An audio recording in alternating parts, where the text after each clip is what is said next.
ഇന്ന് രാത്രി അല്പസമയങ്ങളിൽ ശാന്തമായിട്ട് നമുക്ക് ചില കാര്യങ്ങൾ ചിന്തിക്കാം. വളരെ ലളിതമായി ശാന്തമായി തന്നെയല്ല അദ്ദേഹത്തിനോട് പറയുകയും ചെയ്യുന്ന അധികം പ്രസംഗിക്കേണ്ട, ഒടുവിൽ ഒന്ന് പ്രാർത്ഥിക്കുകയൊക്കെ ചെയ്യണമെന്ന്. അപ്പം ഞാനും അത് കണക്കിലെടുത്താൽ വന്നേക്കുന്നത്, ഒത്തിരി പറയുന്നില്ല.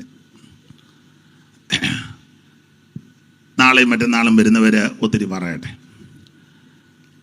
അപ്പം ഇന്ന് ഒരല്പസമയങ്ങൾ ദൈവവചനത്തിൽ നിന്ന് ചില കാര്യങ്ങൾ ചിന്തിച്ച് പ്രാർത്ഥിപ്പാൻ കർത്താവ് ശരണപ്പെടുകയാണ്. ഈ രാത്രിയിലെ തിരുവചന ചിന്തയ്ക്ക് അടിസ്ഥാനമായിട്ട് വളരെ പരിചിതമായ ഒരു വേദശകലമാണ് വായിച്ചത്. ഗലാത്യ ലേഖനം 6-ാം അധ്യായത്തിൻ്റെ 14-ാമത്തെ തിരുവെടുത്താണ്. ഒരിക്കൽ കൂടി വായിച്ച് സഹായിക്കണമെന്ന് അപേക്ഷിക്കുന്നു.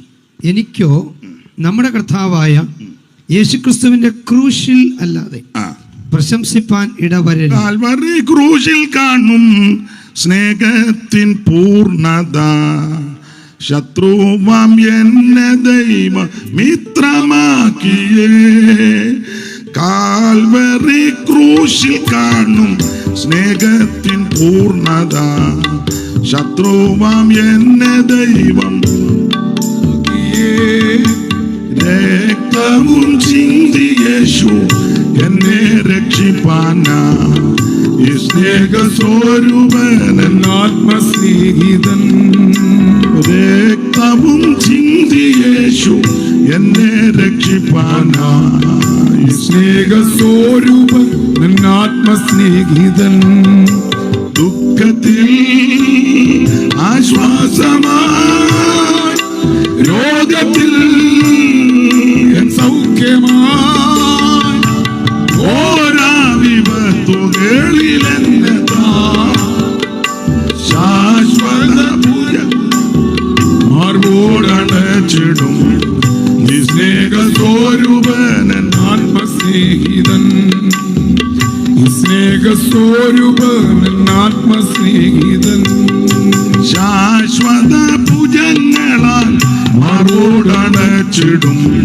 ഈ സ്നേഹസ്വരൂപൻ ആത്മസ്നേഹിതൻ, ദുഃഖത്തിൽ ആശ്വാസമായി, രോഗത്തിൽ സൗഖ്യമായി, ഘോര വിപത്തുകളിലെത്താൻ ശാശ്വത ഭുജങ്ങളാൽ മാർവോടണച്ചിടും. ഈ സ്നേഹസ്വരൂപൻ ആത്മസ്നേഹിതൻ, ശാശ്വത ഭുജങ്ങളാൽ മാർവോടണച്ചിടും.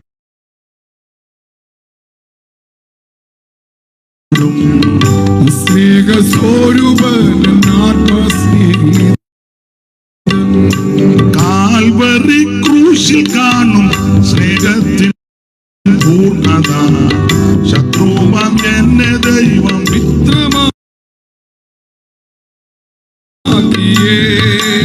രക്തവും ചിന്തി യേശു എന്നെ രക്ഷിപ്പാനാ.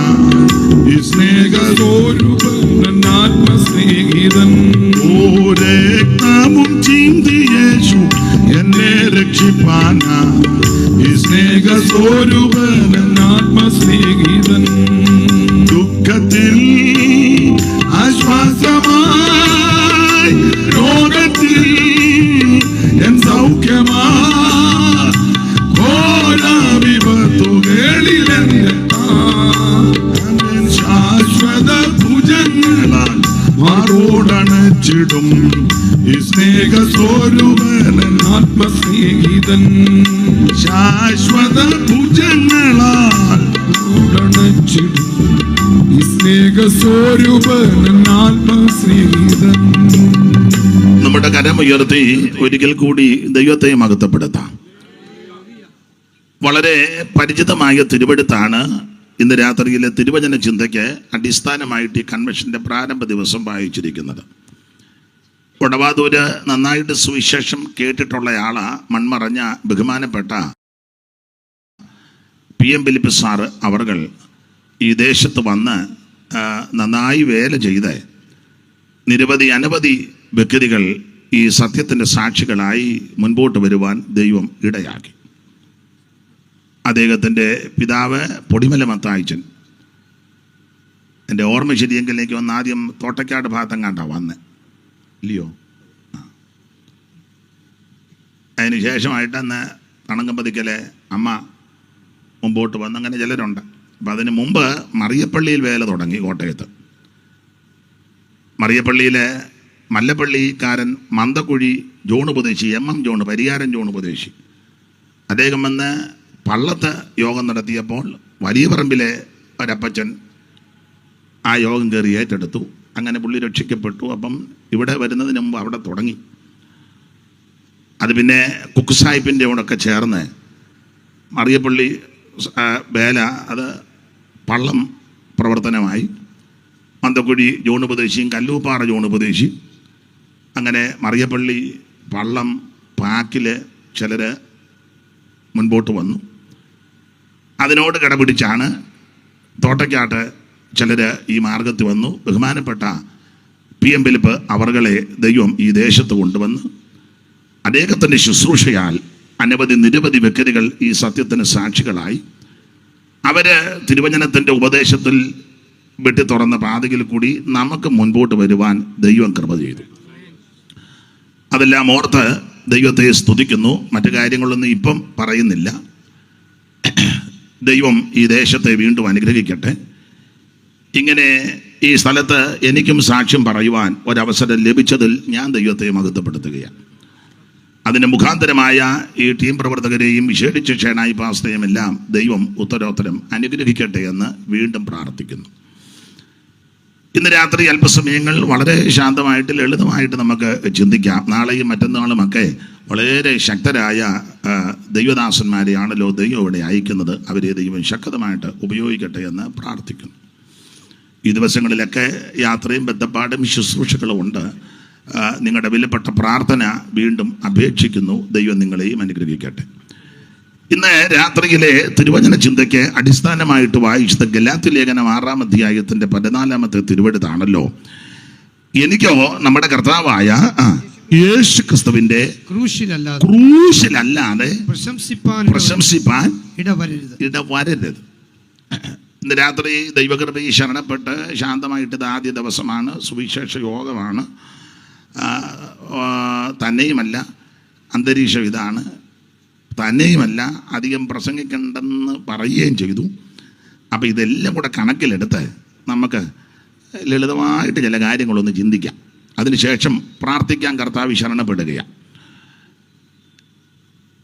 എനിക്കോ നമ്മുടെ കർത്താവായ യേശു ക്രിസ്തുവിൻ്റെ ക്രൂശിലല്ലാതെ പ്രശംസിപ്പാൻ ഇടവരരുത്. അപ്പോൾ ഒരു ദൈവ പൈതൽ അല്ലെങ്കിൽ ഒരു ദൈവദാസൻ, ഒരു ദൈവ മകൾ ക്രൂശിൽ പ്രശംസിപ്പാൻ കാരണം എന്നാ? ഇന്ന് രാത്രി അതാ നമ്മളൊന്ന് ശാന്തമായിട്ട് ചിന്തിക്കുന്ന ക്രൂശിൽ പ്രശംസിപ്പാനുള്ള കാരണം. ഇതെല്ലാം നിങ്ങൾക്ക് അറിവുള്ള കാര്യമാണ്. ഇപ്പം ഞാൻ ഇനി അടുത്ത വാക്യം പറയാം, ഇതൊക്കെയാണോ? ഇതൊക്കെ ഞങ്ങൾക്ക് അറിയാം, നിങ്ങൾക്കെല്ലാം അറിയാം. അപ്പം അതുകൊണ്ട് ഒരാൾ പറഞ്ഞു, അയ്യോ ഇതാണോ? ഞാൻ പറഞ്ഞു എല്ലാവർക്കും അറിയാവുന്ന കാര്യം പറയുന്നതാണ് നല്ലത്. ആർക്കും അറിയാൻ മേലാത്ത കാര്യം പറഞ്ഞിട്ടും വലിയ പിന്നെ അത് ചർച്ചാ വിഷയമാകും. അപ്പം അറിയാവുന്ന കാര്യം പറയുകയാണെങ്കിൽ എനിക്കും സുഖമായിട്ട് പോകാം, നിങ്ങൾക്കും. നിങ്ങൾ പോകുമ്പോൾ പറയത്തില്ല ഞങ്ങൾക്ക് അറിയാവുന്ന കാര്യമായിരുന്നു. അപ്പോൾ അതാണ് നല്ലത്. അപ്പോൾ ക്രൂശിൽ പ്രശംസിപ്പാൻ കാരണം അതെ, പുതിയ നിയമത്തിലെ 21 ലേഖനം, റോമാലേഖനം മുതൽ യൂദയുടെ ലേഖനം വരെ 21 ലേഖനങ്ങളാണ്. ബൈബിൾ സ്കൂളിൽ പഠിപ്പിക്കുന്നവരൊക്കെ ചുമതലപ്പെട്ടവരുണ്ട്. എന്തെങ്കിലും തെറ്റ് വന്നാൽ പുറത്ത് മറ്റൊരാൾ കേൾക്കാതെ രഹസ്യമായിട്ട് വിളിച്ച് തിരുത്തി വേണം എന്നെ വിടാൻ. അപ്പോൾ 21 ലേഖനം, ഈ ലേഖനം സിംഹഭാഗ ലേഖനങ്ങളും പൗലൂസിനാൽ എഴുതപ്പെട്ട ലേഖനങ്ങളാണ്. ഏതാണ്ട് 14 ലേഖനം പൗലൂസ് എഴുതി, 13 ഉറപ്പിച്ചും തറപ്പിച്ചും പറയാ. ഒന്നൊരു തർക്കത്തില്ല, എന്നാലും തർക്കം നമുക്കുമില്ല, സഭയ്ക്കുമില്ല. അതുകൊണ്ട് പൗലൂസ് തന്നെ എഴുതിയതാണ് എബ്രായ ലേഖനത്തെ പറ്റി. എന്തായാലും വളരെ ആഴമേറിയ ലേഖനങ്ങളാണ് പൗലൂസിൻ്റെ ലേഖനം. പത്രോസ് ആ കാര്യം ഒന്ന് സൂചിപ്പിക്കുന്നുണ്ടല്ലോ. സാധാരണക്കാർക്ക് ഇത് ഗ്രഹിപ്പാനൊക്കെ അല്പം പ്രയാസമാണ്. എന്നാലും പൊരുൾ തിരിച്ചു കൊടുത്താൽ അത് വളരെ അനുഗ്രഹവുമാണ്. ഈ പൗലൂസിൻ്റെ 3 ഈ ലേഖനങ്ങളിൽ ദൈവശാസ്ത്രപരമായിട്ട് ലേഖനം പഠിപ്പിക്കാറുണ്ട്. അത് ബൈബിൾ സ്കൂളിലും സെമിനാരിലൊക്കെ പഠിപ്പിക്കും. അത് രക്ഷാശാസ്ത്രം, ക്രിസ്തുശാസ്ത്രം, സഭാശാസ്ത്രം, അന്ത്യകാല ശാസ്ത്രം. അപ്പോൾ രക്ഷാതത്വശാസ്ത്ര പ്രകാരമുള്ള ലേഖനം, ക്രിസ്തുശാസ്ത്രത്തെ കീർത്തിക്കുന്ന ലേഖനം, സഭാശാസ്ത്രപരമായ ലേഖനം, അന്ത്യകാല ശാസ്ത്രപരമായ ലേഖനം. ആ ഭാഗത്തേക്കൊന്നും ഇപ്പോൾ പോകുന്നില്ല.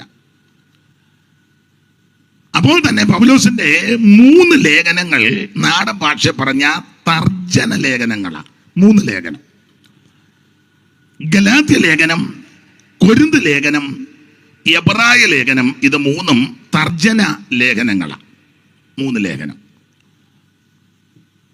ഈ 3 ലേഖനങ്ങൾ തർജ്ജന ലേഖനമാകാൻ കാരണമുണ്ട്. എന്താ ഈ തർജ്ജനം ചെയ്യുക എന്ന് പറഞ്ഞാൽ?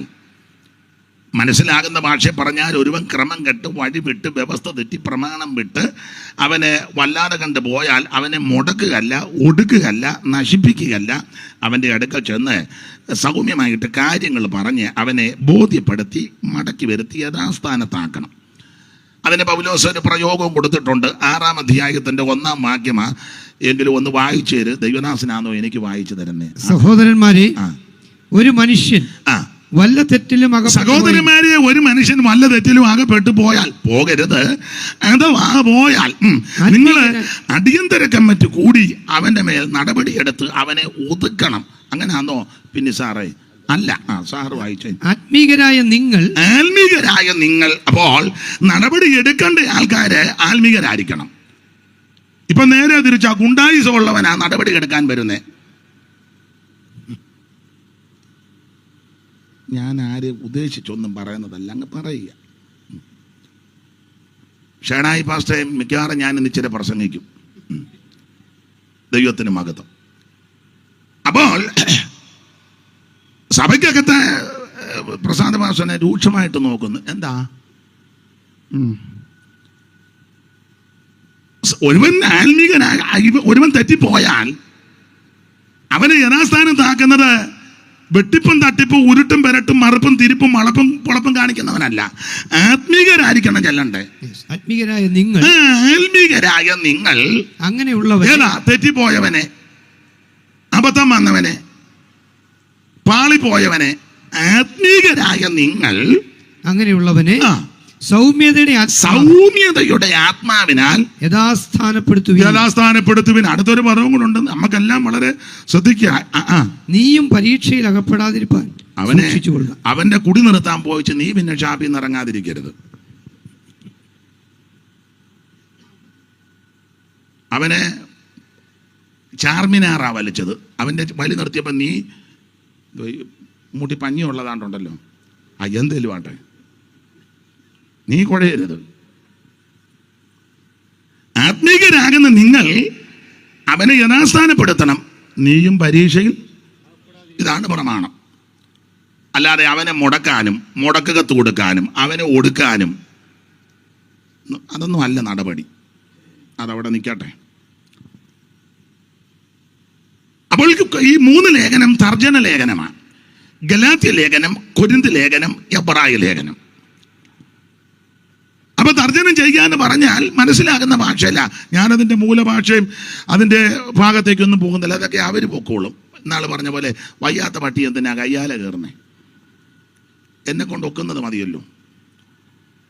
അപ്പോൾ അവനെ സൗമ്യതയുടെ ആത്മാവിൽ ചെന്ന് യഥാസ്ഥാനപ്പെടുത്തണം. തർജ്ജനം ചെയ്യുകയും ചെയ്യണം. തർജ്ജനം ചെയ്യണം എന്നുള്ളത് ദൈവത്തിൻ്റെ ഹിതമാണ്. തെറ്റ് കണ്ടാൽ, ക്രമക്കേട് കണ്ടാൽ, പാളിച്ച കണ്ടാൽ, അപാകത കണ്ടാൽ വചനത്തിൻ്റെ വെളിച്ചത്തിൽ അവന് ഒടുങ്ങിപ്പോകാനല്ല, നേടിയെടുക്കാനുള്ള ഉദ്ദേശത്തോടെ അത് തർജ്ജനം ചെയ്യണം. തർജ്ജനം ചെയ്യണം എന്നുള്ളത് ദൈവത്തിൻ്റെ ഹിതമാണ്. ധന്യനായ പൗലോസ് തന്നെ പറഞ്ഞ കാര്യം നമുക്കറിയാം. വചനം പ്രസംഗിക്കുക, സമയത്തിലും അസമയത്തിലും ഒരുങ്ങിയിരിക്കുക, സകല ദീർഘക്ഷമയോടും ഉപദേശത്തോടും കൂടെ ശാസിക്കുക. അടുത്ത പദമാ തർജ്ജനം ചെയ്യുക. അപ്പൊ തർജ്ജനം ചെയ്യണമെന്നുള്ളത് ദൈവത്തിൻ്റെ ഹിതമാണ്. പൗലോസിന്റെ 3 ലേഖനങ്ങൾ തർജ്ജന ലേഖനങ്ങളാണ്. ഓർപ്പിച്ചല്ലോ, ഗലാത്യ ലേഖനം, കൊരിന്ത് ലേഖനം, എബ്രായ ലേഖനം. ഈ 3 ലേഖനം തർജ്ജന ലേഖനമാകാൻ കാരണം നാടൻ ഭാഷ, നമ്മളെല്ലാം നാട്ടുകാരാണല്ലോ, നാടൻ ഭാഷ പറഞ്ഞ 3 പെശകിനെതിരെയുള്ള ലേഖനമാണ്. 3 പെശക്. ഒന്ന് ഉപദേശ പെശക്, 2 ജീവിത പെശക്, 3 വിശ്വാസ പെശക്. ഈ പെശകാണല്ലോ എല്ലായിടത്തും ഉള്ളതും. ഈ പെശകിനെ തൊട്ടാ ബാക്കി മുഴുവൻ പെശകും ഉള്ളത്. അപ്പോൾ ഉപദേശ പെശക്, ജീവിത പെശക്, വിശ്വാസ പെശക്. മോൻ ശ്രദ്ധിക്കുന്നുണ്ടല്ലോ? ശ്രദ്ധിച്ചോണം, എല്ലാവരും ശ്രദ്ധിച്ചോണം. എനിക്ക് നിങ്ങൾക്കും എല്ലാം ഗുണം വരുന്ന കാര്യം. 3 പെശക്. ഗലാത്യ ലേഖനം ഉപദേശ പെശകന് എതിരെ എഴുതിയ ലേഖനമാണ്. കൊരിന്ത് ലേഖനം ജീവിത പെശക് കണ്ടവരെ കറക്റ്റ് ചെയ്യാൻ എഴുതിയ ലേഖനമാണ്. എബ്രായ ലേഖനം വിശ്വാസത്തിൽ പെശക് സംഭവിച്ച എബ്രായ ക്രിസ്ത്യാനികളെ ശരിയായ വിശ്വാസത്തിൽ അടിയുറച്ചു നിൽക്കുവാൻ ദീർഘവീക്ഷണത്തോടെ എഴുതിയ ലേഖനമാണ് എബ്രായ ലേഖനം. നമ്മൾ ഇന്ന് രാത്രി ഗലാത്യ ലേഖനത്തിൽ നിന്നാണ് വായിച്ചത്. ഉപദേശ പെശക 6 അധ്യായങ്ങളുണ്ട്. 1-ാം അധ്യായത്തിലെ ഒരു പ്രധാന വിഷയം, ഒത്തിരി വിഷയമുണ്ട് എങ്കിലും ഒരു പ്രധാന വിഷയം, വിപരീത ഉപദേശം പറയരുത്. അങ്ങനെ പറഞ്ഞാലുള്ള കുഴപ്പം, അങ്ങനെ പറയുന്നവരോട് നമ്മുടെ സമീപനം. ഞാൻ ഒരു കാര്യം പറഞ്ഞ ബുദ്ധിമുട്ടുണ്ടാകും, എന്നാലും പറയാതിരിക്കാൻ ഒക്കത്തില്ല. നമ്മുടെ ഒട്ടുമിക്ക കൺവെൻഷനുകളിലും എല്ലാം വിപരീത ഉപദേശക്കാരായി വരുന്നത്. ഉപദേശായിക്കുള്ളവരില്ല. 5 ദിവസത്തെ യോഗമാണെങ്കിൽ 7 തരത്തിലുള്ള ഉപദേശക്കാരെയാണ് നമ്മൾ എല്ലാവരുടെയും ഫോട്ടോ വെച്ച് മുഴുവൻ തൂണയിലും പോസ്റ്റയിലും എന്ന് വേണ്ട സകലിടത്തും ഒരുത്തൻ തള്ളിയിടുന്നവൻ, ഒരുത്തൻ കുരപ്പിക്കുന്നവന്, ഒരുത്തന് ആഭരണം ഇടാമെന്ന് പറയുന്നവന്, ഒരുത്തൻ ഇടണ്ടെന്ന് പറയുന്നു, ഒരുത്തനെ വീഴ്ത്തുന്നവന്, ഒരുത്തൻ ഉന്തുന്നവൻ. നിങ്ങൾക്ക് മനസ്സിലാകുന്നില്ലയോ? അതോ ഇല്ലേ? ആട്ടെ.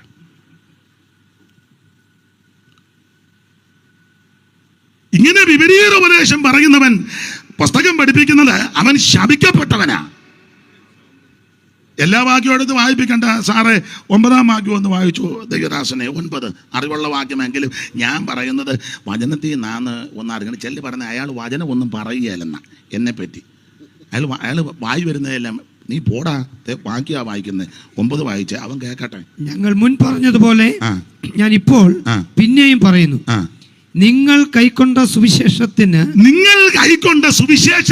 വിപരീതമായി ആരെങ്കിലും നിങ്ങളോട് സുവിശേഷം അറിയിച്ചാൽ, അവനും സുവിശേഷമായി പറയുന്നത് അത് പറഞ്ഞാലല്ലേ കാര്യം നടക്കുകയുള്ളൂ.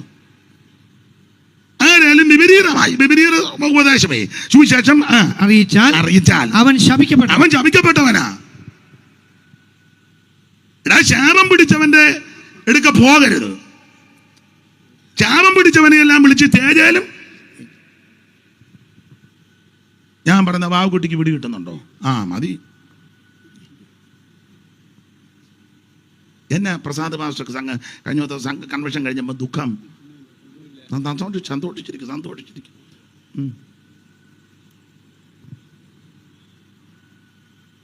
വിപരീത ഉപദേശം പറഞ്ഞാൽ അത് ശപിക്കപ്പെട്ടവനാ. സ്തോത്രം.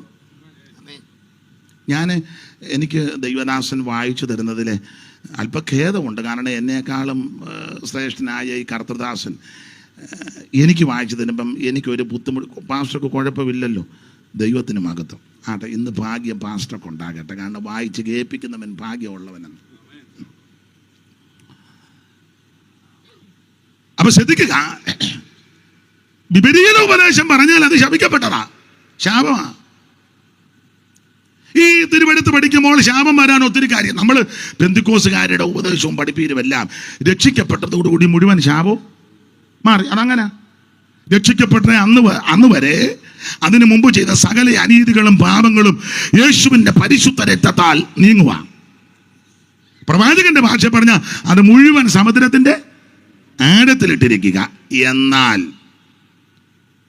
രക്ഷിക്കപ്പെട്ടതിന് ശേഷം മരണം വരെ, കർത്താവിന്റെ വരവ് വരെ ഈ തിരുവെടുത്തിന് നിരക്കാത്തത് പറയുകയോ പ്രവർത്തിക്കുകയോ ചെയ്യുകയോ ചെയ്യിപ്പിക്കുകയോ ചെയ്താൽ ശാപം ഉണ്ടാകും. അതിന് ബലൂണൊന്നും പൊട്ടിക്കണ്ട.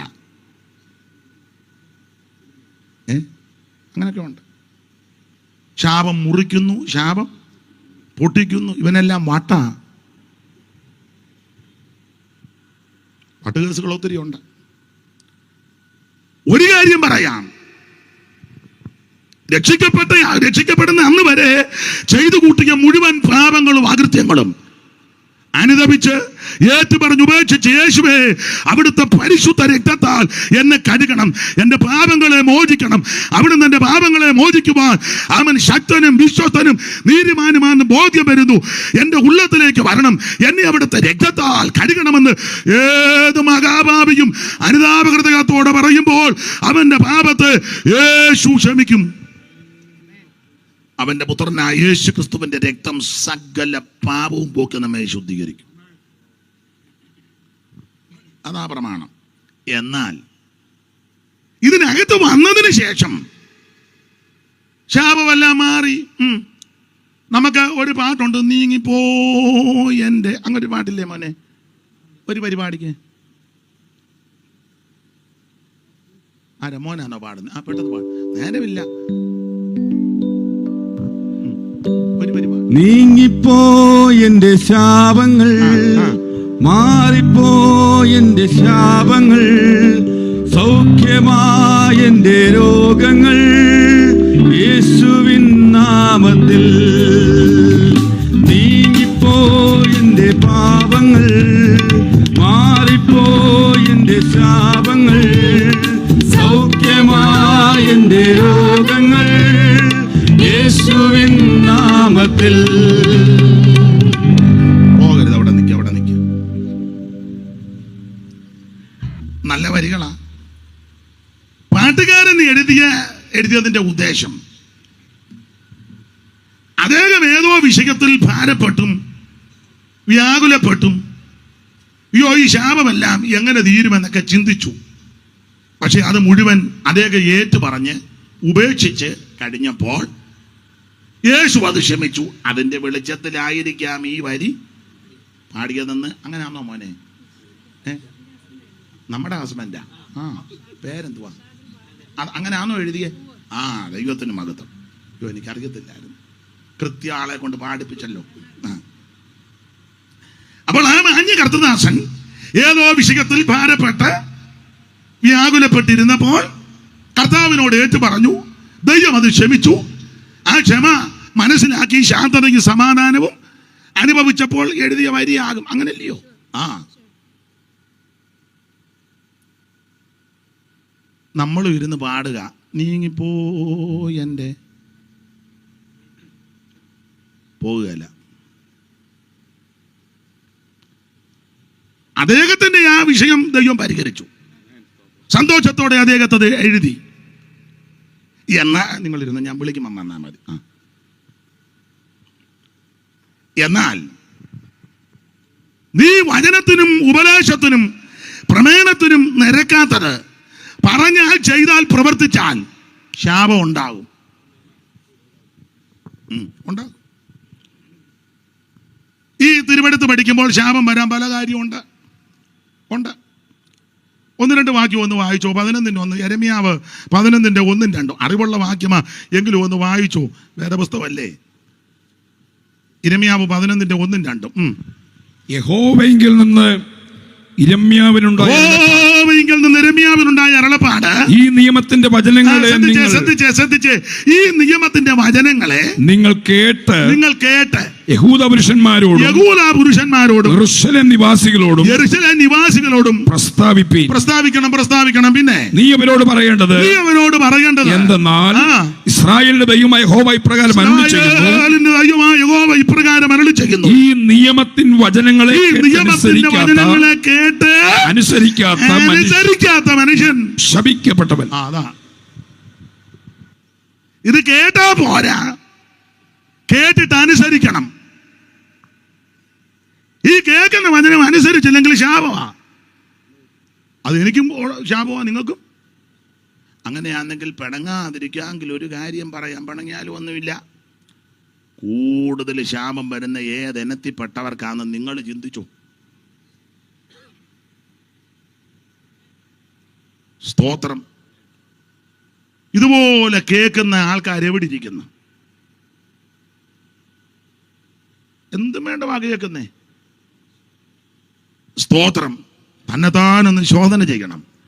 ഇത് കേട്ടാ പോരാ, കേൾക്കുന്ന വചനം അനുസരിക്കണം. രക്ഷകയുടെ ദൂത് കേട്ടാ പോരാ, നീ രക്ഷിക്കപ്പെടണം. സ്നാനത്തിന്റെ ഉപദേശവും വചനവും കേട്ടു പോയാ പോരാ, കേൾക്കുന്ന ആ സമയം തന്നെ നീ അതിനായി സമർപ്പിച്ച് സ്നാനപ്പെടണം. അഭിഷേകത്തിന്റെയും വേർപാടിന്റെയും ഉപദേശങ്ങളും വചനങ്ങൾ കേട്ടു പോയാ പോരാ, ആഗ്രഹത്തോടെ ദൈവത്തോട് പ്രാർത്ഥിക്കണം. ആഗ്രഹിക്കുന്ന ആത്മാക്കളെ ദൈവം നിറയ്ക്കും. സ്നേഹത്തെ പറ്റി പ്രസംഗം, നല്ല പ്രബന്ധം, നല്ല അവതരണ ശൈലി, കൊള്ളാം, നല്ല പോയിന്റ്, നല്ല തോട്ട്സ്. അപ്പുറത്തുകാരുമായിട്ട് മിണ്ടിയിട്ട് 7 കൊല്ലം കഴിഞ്ഞു, മതിലും പൊക്കി കെട്ടി. ശാപം ഉണ്ടാവും. നിങ്ങളിപ്പോൾ ചിന്തിക്കുക, വളരെ ബന്ധപ്പെട്ട യോഗത്തിന് വന്ന് അയാൾ ശപിച്ചേച്ച് പോവാന്നല്ലോ. ദൈവമേ, ഞാൻ ശപിച്ചതല്ല, പുസ്തകത്തിലെ വാക്യമാണ്. നടത്തിപ്പുകാരും വേണേ പറയും, ഇയാളെ ആരാ വിളിച്ചത്? ഈ ശാപവും പിരാക്കും എല്ലാം പിരാഗിയേച്ച്. ഞാൻ പിരാകിയതല്ല, പുസ്തകത്തിലെ കാര്യമാണ്. നീ വചനം, ആ കേൾക്കുന്ന വചനം ഞാനും നിങ്ങളും അനുസരിച്ചില്ലെങ്കിൽ ശാപം ഉണ്ടാകുമെന്ന്. വിവരിക്കുന്നില്ല. എന്തിനാ വിവരിക്കുന്നത്? എല്ലാം അറിയാം, നിങ്ങൾ വിവരിച്ചോളുമല്ലോ. 17:5 വായിച്ചോ യെരമ്യാവ്? ഓടിച്ച് വായിക്കാം, ഇനിയിപ്പോൾ അതേ ഒക്കുള്ളൂ. 17:5. ഇന്നുള്ളതുപോലെ ഞാൻ നിങ്ങളോട് പിതാക്കന്മാർക്ക് പാലും തേനും ഒഴുകുന്ന ദേശം കൊടുക്കും എന്നിങ്ങനെ. 17:5 ആണോ? യഹോവ ഇപ്രകാരം അരുളി ചെയ്യുന്നു, മനുഷ്യനിൽ ആശ്രയിച്ച്. യഹോവ ഇപ്രകാരം അരുളി ചെയ്യുന്നു, മനുഷ്യനിൽ ആശ്രയിച്ച് ജഡത്തെ തന്റെ ഭുജമാക്കി ഹൃദയം കൊണ്ട് യഹോവയെ വിട്ടുമാറുന്ന മനുഷ്യൻ ശപിക്കപ്പെട്ടവൻ. അങ്ങനെ ശാപം വരും. എൻ്റെ കൈമിടുക്ക് കൊണ്ടും എൻ്റെ കഴിവ് കൊണ്ടും ഞാനുള്ളത് കൊണ്ട് ഇതൊക്കെ നടന്നു എന്നൊക്കെ ചിന്തിച്ചാ പറഞ്ഞാൽ, ആ ചിന്തയോടെ ജീവിച്ചാൽ അതും ശാപമാണ്. നമ്മുടെ മിടുക്കൊന്നുമല്ല, അവിടുത്തെ കൃപയാണ്. നാം ആകുന്നത് ദൈവത്തിൻ്റെ മഹാകൃപ കൊണ്ടാണ്. മനുഷ്യനിൽ ആശ്രയിച്ച് ജഡത്തെ ഭുജമാക്കി ഹൃദയം കൊണ്ട് യഹോവയെ വിട്ടുമാറും. ഇവിടെ ഇരിക്കുന്നെങ്കിലും ഹൃദയം വേറെ സ്ഥലത്താണ്. കൊരങ്ങൻ പറഞ്ഞതുപോലെ, അയ്യോ പറയണ്ടായിരുന്നോ, അത്തിമരത്തേല വെളിയിലോട്ട് പോകുമ്പോൾ ഞാൻ അങ്ങനെ കൊണ്ടുപോകുക. അയാൾ ഇവിടെ ഇരിക്കുന്നുണ്ട്, കൈ അടിക്കുന്നുണ്ട്, പാടുന്നുണ്ട്, പ്രസംഗിക്കുന്നുണ്ട്, എല്ലാം ചെയ്യുന്നുണ്ട്, പക്ഷേ ഹൃദയം ഇവിടെ ഒന്നും അല്ല. എന്നാൽ സങ്കീർത്തനക്കാരൻ ഒരു ഭാഗം പാടി, എൻ്റെ ഹൃദയവും എൻ്റെ മാംസവും ജീവനുള്ള ദൈവത്തെ നോക്കി ഘോഷിക്കുന്നു. നിങ്ങളുടെ ശരീരം കൊണ്ടും ദൈവത്തെ മഹത്വപ്പെടുത്തണം. അത് അങ്ങ് വിടുക. വിവരിക്കുന്നില്ല. ശാപം വരാനുള്ള കാരണം എന്ന് പറയുന്നതേ ഉള്ളൂ. 48:10 വായിച്ചു. അറിവുള്ള വാക്യമായി യിരെമ്യാവ് 48:10. പെട്ടെന്ന് വായിച്ചു. 48:10. യഹോവയുടെ പ്രവൃത്തി ഉദാസീനതയോടെ ചെയ്യുന്നവൻ ശപിക്കപ്പെട്ടവൻ. അങ്ങനെ ചെയ്താൽ അത് ശാപമാണ്. കർത്താവിന്റെ വേലയ്ക്ക് ഇറങ്ങി ഉഴപ്പി അടിച്ചാ ജീവിക്കുന്നെങ്കിൽ ശാപമാണ്. ഞാൻ 50 കൊല്ലമായി, 48-ൽ പരം വർഷമായി, കഴിഞ്ഞ ദീർഘവർഷം ഒന്നും പറഞ്ഞിട്ട് ഏക്കുകയല്ല. ഉഴപ്പിയാൽ കണ്ണടയുന്നത് വരെ, ജീവൻ പോകുന്നത് വരെ, ആരോഗ്യമുള്ളത് വരെ ഉത്സാഹത്തോടെ വേല ചെയ്തോണം. ഉഴപ്പരുത്. ഞാൻ ദൈവദാസന്മാരോടും ഒക്കെ പറയാം, എന്നെയും പ്രതിയാക്കി പറയാം, ഒറ്റ യോഗം ഉഴപ്പി നടത്തരുത്. ചിലർ യോഗമൊക്കെ കൂടിയാൽ നമുക്കൂടെ ഉറക്കം വരും. വന്നിരുന്ന പ്രാർത്ഥിക്കാം. ആ പ്രാർത്ഥന കേൾക്കുമ്പോഴേ മയക്കുവടി കൊണ്ടതുപോലെ. എല്ലായിടത്തും ചിലയിടത്ത് ഒരു പാട്ട് പാടാം. ഉടനെ വിശ്വാസി അവിടെ നിന്നോട്ടേക്ക് ഏതെങ്കിലും ഒരെണ്ണം പാടാം. നമുക്ക് പെന്തിക്കോസുകാർക്ക് ഒരു 3-4 പാട്ട് സെലക്റ്റഡ് ഉണ്ട്. അത് തുടക്കം ഇങ്ങനെ, പാടി ലൈലാൻഡിൻ്റെ വണ്ടി കയറ്റം കയറി, കുട്ടിക്കാനം കയറ്റം കയറി വരും പോലെ. ഇതൊക്കെ എല്ലായിടത്തും കാര്യമല്ല. പിന്നെ 2 പേര് പ്രാർത്ഥനയ്ക്ക് ഇട്ടിട്ടുണ്ട്. പിന്നെ സഭായവാന ഒരു സങ്കീർത്തനം, അതിൽ നിന്ന് എന്തെങ്കിലും പറഞ്ഞു. ഇപ്പം അതുമില്ല, സങ്കീർത്തനവും വായിക്കുന്നില്ല, മിക്കയിടത്തും അതുമില്ല. ഒന്നെങ്കിൽ ഗസ്റ്റ്, അല്ലെങ്കിൽ അവിടുത്തെ പാസ്റ്റർ, ഒരു സാക്ഷിക്ക് അത്യാവശ്യം കുറച്ച് പേര്. പണ്ടൊക്കെ ഞാൻ കണ്ടിട്ടുണ്ട്, ഒരറ്റം മുതൽ സാക്ഷ്യമാണ്. സാക്ഷി ഉണ്ടല്ലോ. ആശുപത്രി പോയ ചരിത്രമൊന്നുമല്ല സാക്ഷി പറഞ്ഞത് കഴിഞ്ഞ ആഴ്ച പനിയായിരുന്നു, സുഖമില്ലായിരുന്നു, പാസ്റ്റർ പ്രാർത്ഥിച്ചു, യേശു സൗഖ്യമാക്കി, സൗഖ്യത്തോടെ ആരാധനയ്ക്ക് വന്നു. ഇതാ സാക്ഷി. അന്ന് ഇന്ന് പറയുന്ന കഴിഞ്ഞ ആഴ്ച പനിയായിരുന്നു. പാസ്റ്റർ വന്ന് പ്രാർത്ഥിച്ച് മെഡിക്കൽ കോളേജിൽ വിട്ടു. അവിടെ 2 ആഴ്ച കിടക്കാൻ തക്കവണ്ണം ഇടയായി. ഡോക്ടറോട് ദൈവം ഇടപെടുവാനും ഇടയായി. മരുന്നെല്ലാം കയറേണ്ട സ്ഥലത്ത് കൃത്യമായിട്ട്. ഇതൊക്കെയാണ് ഇപ്പോഴത്തെ സാക്ഷി. ഇപ്പോൾ ഞാൻ ഉളിയ എടുത്തുകൊണ്ടിരിക്കുക, തെറ്റാതെ കഴിക്കാൻ വേണ്ടി ദൈവമക്കൾ 5 എണ്ണം ഉണ്ട്. തെറ്റി രാവിലെ കഴിക്കേണ്ട വൈകിട്ട് കഴിച്ചാലോ. ഇതൊക്കെയാണ് ഇപ്പോഴത്തെ സാക്ഷി. പണ്ടത്തെ സാക്ഷ്യം കേൾക്കുമ്പം രോഗിയായിട്ടാരെങ്കിലും വന്നിട്ടുണ്ടെങ്കിൽ അവൻ അന്നേരം സൗഖ്യമാണ്. അതാ സാക്ഷി. ആട്ടെ, ഞാൻ ആ ഭാഗത്തേക്കൊന്നും പോകുന്നില്ല. എല്ലാ അലസതയാ, ഉദാസീനത. അയ്യോ, ഉദാസീനതയോടെ വേല ചെയ്താൽ ശപിക്കപ്പെട്ട. ഏതായാലും ഷേണായി പാസ്റ്റർക്ക് ശാപമൊന്നും വരികയല്ല. എന്ത് ചെയ്യും? എവിടെ പോയി? ഒരു ശാപവും വരികയല്ല. നന്നായിട്ട് തീക്ഷണതയോടെ വേല ചെയ്യുന്നല്ലോ. നിങ്ങളും അങ്ങനെ തന്നെ. നിങ്ങളും, ഞാൻ പ്രത്യക്ഷത്തിൽ അങ്ങ് പറഞ്ഞതേ ഉള്ളൂ. നിങ്ങൾ പറയുമ്പോൾ ഒരു ഷേണായി പാസ്റ്ററെ കളത്താൻ വന്നേക്കുന്നു. അങ്ങനൊന്നും ചിന്തിക്കണ്ട. അപ്പൊ ഒരു കാര്യം പറയാം, കർത്താവിന്റെ വേല ഉദാസീനതയോടെ ചെയ്യരുത്. സ്തോത്രം. ഞാൻ വളരെ പ്രാഗൽഭ്യത്തോടെ പറയാം, നാളത്തെ അറിയത്തില്ല. ഞാൻ കഴിവിൻ്റെ പരമാവധി ഉദാസീനതയോടെ ചെയ്യാൻ എനിക്ക് താല്പര്യമില്ല. സ്തോത്രം. ഞാൻ എപ്പോഴും പറയും, എൻ്റെ സമയമൊന്നും ഞാൻ കളയത്തില്ല, വെറുതെ കളയത്തില്ല. കളയത്തില്ല, ഒരു സമയം കളയുകയില്ല. ചെല്ലി പറഞ്ഞു കേൾക്കാം. അപ്പോൾ എൻ്റെ ഭാഷ എങ്ങനെ ആ സമയം ഒന്ന് തള്ളി നീക്കുന്നത്? എനിക്കാണെങ്കിൽ സമയം തികയാതിരിക്കുക. ദൈവത്തിൻ്റെ മഹത്വം. സമയം നഷ്ടപ്പെടുത്തി കളയരുത്. അതെ, കർത്താവിൻ്റെ വേല അലസരായിട്ട് ഉദാസീനതയോടൊന്നും ചെയ്യരുത്. ദൈവത്തിൻ്റെ മഹത്വം. ഇന്നലെ പാലമറ്റത്ത് കൺവെൻഷനായിരുന്നു, നല്ല കൂട്ടമായിരുന്നു. അത് കഴിഞ്ഞ് ഞങ്ങൾ ഒത്തിരി രാത്രിയായ ആ വീട്ടിൽ ചെന്നത്. പ്രാർത്ഥിച്ചു, ഒന്ന് മയങ്ങി വെളുപ്പിനെ എഴുന്നേറ്റു. ദൈവത്തിൻ്റെ മഹത്വം. വളരെ ബത്തപ്പാടുകളുണ്ട്. ചില ദുഃഖഭവനങ്ങളിലൊക്കെ പോയി. പള്ളിപ്പാട്ട് ഒരു പത്തിക്കോണത്തിലെ മരണമുണ്ട്, അവിടെയും പോയി. അതിനുശേഷം അങ്ങ് ഏഴംകുളത്തിനപ്പുറം തേപ്പുപാറ പകൽ യോഗം ഉണ്ടായിരുന്നു. യോഗം കഴിഞ്ഞ് 2 മണി വരെ ഇവിടെ ശുശ്രൂഷ. അത് കഴിഞ്ഞ് അവിടുന്ന് തിരിച്ച് വന്ന് വേറെ അല്പം ബന്ധപ്പാണ്. അതൊക്കെ കഴിഞ്ഞായി വരുന്നത്. ഇനി ഇത് കഴിഞ്ഞ് വേറൊരു സ്ഥലത്തോട്ട് പോകണം. നാളെയൊക്കെ ഇതൊക്കെ തന്നെ. സ്തോത്രം. ഞാൻ എൻ്റെ അനുഭവത്തിൽ നിന്നും കൂടെ ആയി പറയുന്നത്. ഒരാൾ എന്നോട് പറഞ്ഞ് ഇങ്ങനെ ഉറങ്ങാതിരുന്നാൽ വട്ടം ഉണ്ടാകുമെന്ന്. നമ്മളെ ബലപ്പെടുത്തുക. ഞാൻ പറഞ്ഞതാൽ ഇത്രയും കൊല്ലമായിട്ടൊന്നും ഉച്ചമ്പ ഒന്നും പറഞ്ഞില്ല. പറയുന്നെന്നാ എല്ലാവരും പറയുന്നേ. അങ്ങനെ പറഞ്ഞു. അയാൾ വചനം ഒന്നും പറയില്ല. അയാൾ വായി വരുന്നതല്ലേ. ഈ വായിച്ചതെല്ലാം ആക്കിയതല്ലേ അല്ലേ? ദൈവത്തിന് മഹത്വം. യഹോവയുടെ പ്രവൃത്തി ഉദാസീനതയോടെ ചെയ്താൽ ശപിക്കപ്പെട്ടവനാ. ഇനിയുണ്ട് ശാപം വരാൻ കാര്യം. മലാഖി 3:9, 2:9 നമുക്ക് അറിവുള്ള വാക്യമാണ്. അതെല്ലാവർക്കും വലിയ താല്പര്യമുള്ള വാക്യമൊന്നുമല്ല.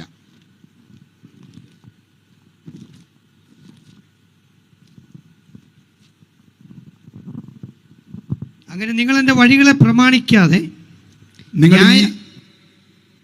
നിങ്ങൾ എൻ്റെ വഴികളെ പ്രമാണിക്കാതെ വായിച്ചോ. ഈ ജാതി മുഴുവൻ 3:3 നിങ്ങൾ ഈ ജാതി മുഴുവനും തന്നെ എന്നെ തോൽപ്പിക്കുന്നത് കൊണ്ട് നിങ്ങൾ ശാപഗ്രസ്തരാ. തോൽപ്പിക്കരുതേ. തോൽപ്പിച്ച ശാപമാ. ഒന്നും വിശദീകരിക്കുന്നില്ല. മത്തായി എടുക്കേണ്ട 26 ഒക്കെ ചേർത്ത് പഠിച്ചാൽ ഇടത്തുള്ളവരോടും വലത്തുള്ളവരോടും പറയുന്ന കാര്യമുണ്ട്. അവരോടും പറയാ ശപിക്കപ്പെട്ടവരാ. അതിനാ നിങ്ങളെനിക്ക് കുടിക്കാനൊന്നും തന്നില്ല. രോഗിയായപ്പോൾ നിങ്ങൾ വന്ന് കണ്ടില്ല. നഗ്നനായിട്ടിരുന്നപ്പോൾ നിങ്ങൾ എന്നെ അവർ ചോദിച്ചു, ഞങ്ങൾ എന്തെല്ലാം പ്രവർത്തനങ്ങളാ. പിന്നെ വെള്ളം പൊങ്ങിയപ്പോൾ മണ്ണും പഴവും കൊടുത്തു, പുതപ്പ് കൊടുത്തു. സ്തോത്രം. കിറ്റ്. അതാ പറഞ്ഞാൽ ഞാനിതൊന്നും അറിഞ്ഞില്ലെന്ന് പറഞ്ഞു. ഞാൻ ആ ഭാഗമൊന്നും വിവരിക്കുന്നില്ല. അപ്പൊ ശാപം വരാനുള്ള കാരണമാണ്. കൊടുക്കേണ്ടവന് കൊടുക്കണം. ഇവർ കൊടുക്കേണ്ടവർക്ക് ഞാൻ എന്നെയും പ്രതിയാക്കി പറയാം. നമ്മൾ സത്യം പറഞ്ഞാൽ കൊടുക്കേണ്ടവർക്കല്ല കൊടുക്കുന്നത്. ഇപ്പോൾ ഒരു ഉദാഹരണം പറയാം. ഞാൻ 1-ാം പ്രതി ഞാനാ. ഉദാഹരണം, നമ്മുടെ സഭയിലെ വളരെ ക്ഷീണിതരും, എൻ്റെ ഭാഷയാണ് കേട്ടോ, ഭാഷയൊന്നും അത്ര നല്ലത്, പരുവക്കേടുള്ളവരെ വിളിച്ച് നമ്മൾ ഏതേലും ആഴ്ചയിൽ അവർക്ക് നല്ല ഭക്ഷണം നമ്മൾ കൊടുക്കുമോ? എല്ലാവരും. ഞാൻ 1-ാം പ്രതി നമ്മൾ കൊടുക്കുന്നത് നമുക്ക് കട്ടയുള്ളവരെ എന്നാ നിങ്ങളെല്ലാം ഇങ്ങനെ ഇരിക്കുന്നേ? നമ്മുടെ സ്റ്റാറ്റസിനും കുടുംബ ശ്രേഷ്ഠതയ്ക്കും മഹിമയ്ക്കും നമ്മുടെ ബിസിനസ്സിനും നമ്മുടെ ശുശ്രൂഷകൾക്കും ഒക്കെ കിടനിൽക്കുന്നവരുണ്ട്. അവരോട് പറയും വീട്ടിലോട്ടൊന്ന് വരണം, ഫാമിലി ആയിട്ട്. കൊമരകത്തിൽ നിന്ന് കരിമീനും ഒക്കെ മേടിച്ച് ഒന്നാം പ്രതി ഞാനാ ഒന്നാം പ്രതി, നിങ്ങളൊന്നും അല്ല. അവർക്ക് നമ്മൾ യഥോചിതം ചെയ്യും. കുറച്ച് കഴിയുമ്പോൾ അവർ നമ്മളെ അങ്ങോട്ടും, അതാ ഉന്നവും. എന്നാൽ ഇത് തിരിച്ച് ചെയ്യാൻ പറ്റാത്തവർ നമ്മുടെ സഭയിലും സെന്ററിലും ഉണ്ട്. അവരെ വിളിക്കുവോ? അങ്ങനെയൊക്കെ വിളിക്കുന്നുണ്ടെങ്കിൽ ഞാൻ തിരിഞ്ഞേക്കാം, ഹല്ലേലൂയ പറയേണ്ട കൈ പൊക്കിക്കും. കൈ താത്തിട്, മതി. ഒത്തിരി നേരം പൊക്കിക്കൊണ്ടിരിക്കണ്ട. ഒന്നാം പ്രതി ഞാന്. ദൈവത്തിന് മഹത്വം. അതെ, ചിലര് വിഷമിക്കുന്നതായിട്ട് കാണുന്നു. വിട്ടേക്കാം, എന്തിനാ വെറുതെ ആലോചന ഉണ്ടാക്കുന്നത്? ശാപം വരാൻ കാരണം ആവശ്യമില്ലാത്തത് കാണുകയും കേൾക്കുകയും ചെയ്താൽ അതും ശാപമാ. ആവശ്യമില്ലാത്തത് ഒരു വാക്യം, പാസ്റ്ററെ ഞാൻ വാക്യം മറന്നുപോയി. എനിക്കാന്ന് ഈ ദിവസങ്ങളിൽ ഒരു വാക്യം ഒന്ന് വായിച്ചേ. ദൈവത്തിന് മഹത്വം ഉണ്ടാകട്ടെ. പത്രോസിൻ്റെ 2-ാം ലേഖനം 2-ാം അധ്യായത്തിൻ്റെ എല്ലാം വായിക്കണ്ട, 13 മുതൽ വായിച്ചു. 13 മുതൽ ദുരുപദേശക്കാരുടെയും കള്ളപ്രവാചകന്മാരുടെയൊക്കെ കാര്യമാണ് പറയുന്നത്. പറഞ്ഞ് ഇങ്ങോട്ട് വരുമ്പോൾ 14 മുതൽ വായിരും. അവർ താൽക്കാലിക ഭോഗതൃപ്തി സുഖമെന്ന് വെച്ച് നിങ്ങളുടെ സ്നേഹസദ്യകളിൽ നിങ്ങളോടുകൂടെ വിരുന്ന് കഴിച്ച് പുളയ്ക്കുന്ന കറകളും കളങ്കങ്ങളുമാകുന്നു. അടുത്തത്, അവർ വ്യഭിചാരിണിയെ കണ്ട് രസിക്കുക. കണ്ടിട്ടൊന്നും തൃപ്തി വരുന്നില്ല, രസിക്കുക. മിണ്ടുന്നില്ലല്ലോ ആരും. എടുക്കപ്പെട്ടതാണോ എല്ലാരും?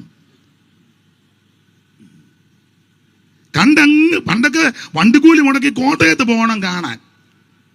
അതും തിക്കുമ്പൊക്കെ നോക്കിയാ ചാടി. എന്തുവാ എന്നതാണെന്നൊന്നും എന്നോട് ചോദിക്കരുത്. ചോദിച്ചാൽ ഞാൻ പിന്നെ തെളിച്ച് പറയേണ്ടി വരും. പാസ്റ്റർ കണ്ണടച്ച് കാണിക്കുന്ന ഒന്നും പറയരുതെന്ന്. ഇല്ല, പറയത്തില്ല, പേടിക്കൊന്നും വേണ്ട. അവര് കള്ളപ്രവാചകന്മാരും ദുരുപദേശകന്മാരും നവീനോപദേശക്കാരും ഭാഷണ്ടോപദേശക്കാരും വിരുദ്ധോപദേശക്കാർ, അവരുടെ കാര്യമാണ്. ഇഷ്ടമുണ്ട്. ഇവര് വ്യഭിചാരിണിയെ കണ്ട് വായിച്ചോ, രസിക്കുക. കണ്ട് രസിക്കുക. കണ്ടിട്ടൊന്നും മതി വരുന്നില്ലല്ലോ. വരുന്നോ? പണ്ട് ഞാനെപ്പോഴും പറയും, പുരാണ കഥയാ. സ്കൂളിലും ഒരു വരി പഠിച്ചതാ.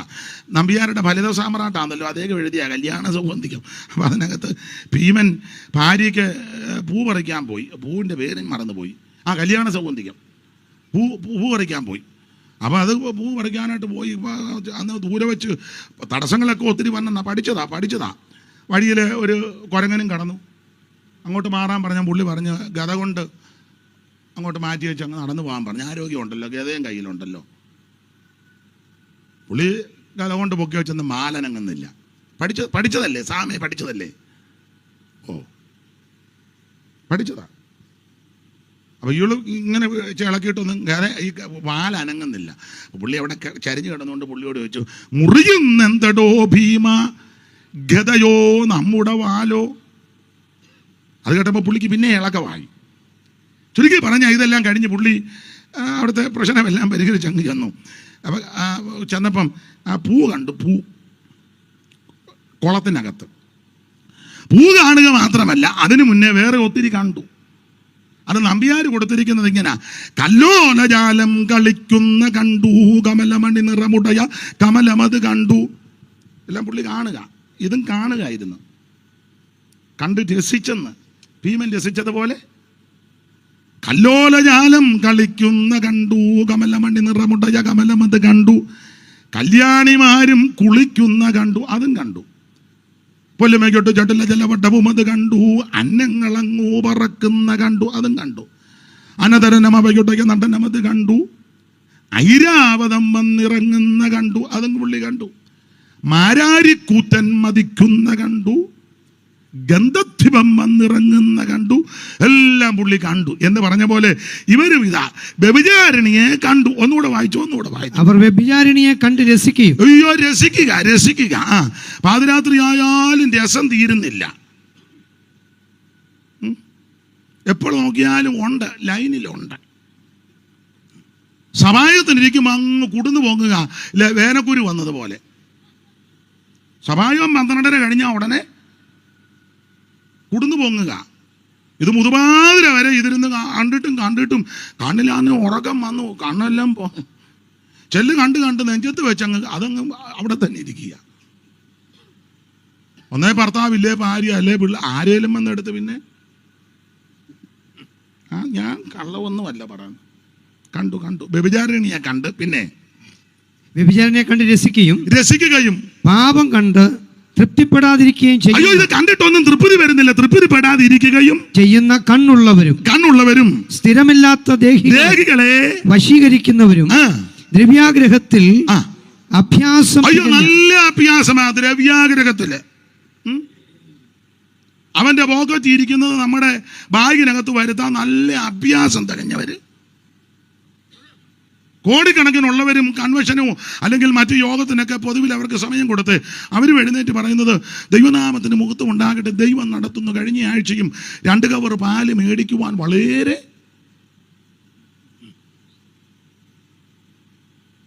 ചില കൺവെൻഷൻ നടത്തുമ്പോൾ കടന്ന് തെണ്ടുന്ന കണ്ടിട്ടില്ലേ? അവിടെ ഇരിക്കുന്ന ഒരാൾ നിരൂപിച്ചാൽ മതി ഇതുപോലെ 9 കൺവെൻഷൻ. ഞാൻ പറയുന്നത് പിന്നെ സാറിന് പിടി കിട്ടുന്നുണ്ടോ? ഇല്ല. കാരണം അങ്ങ് യാചിക്കുക, തായോ.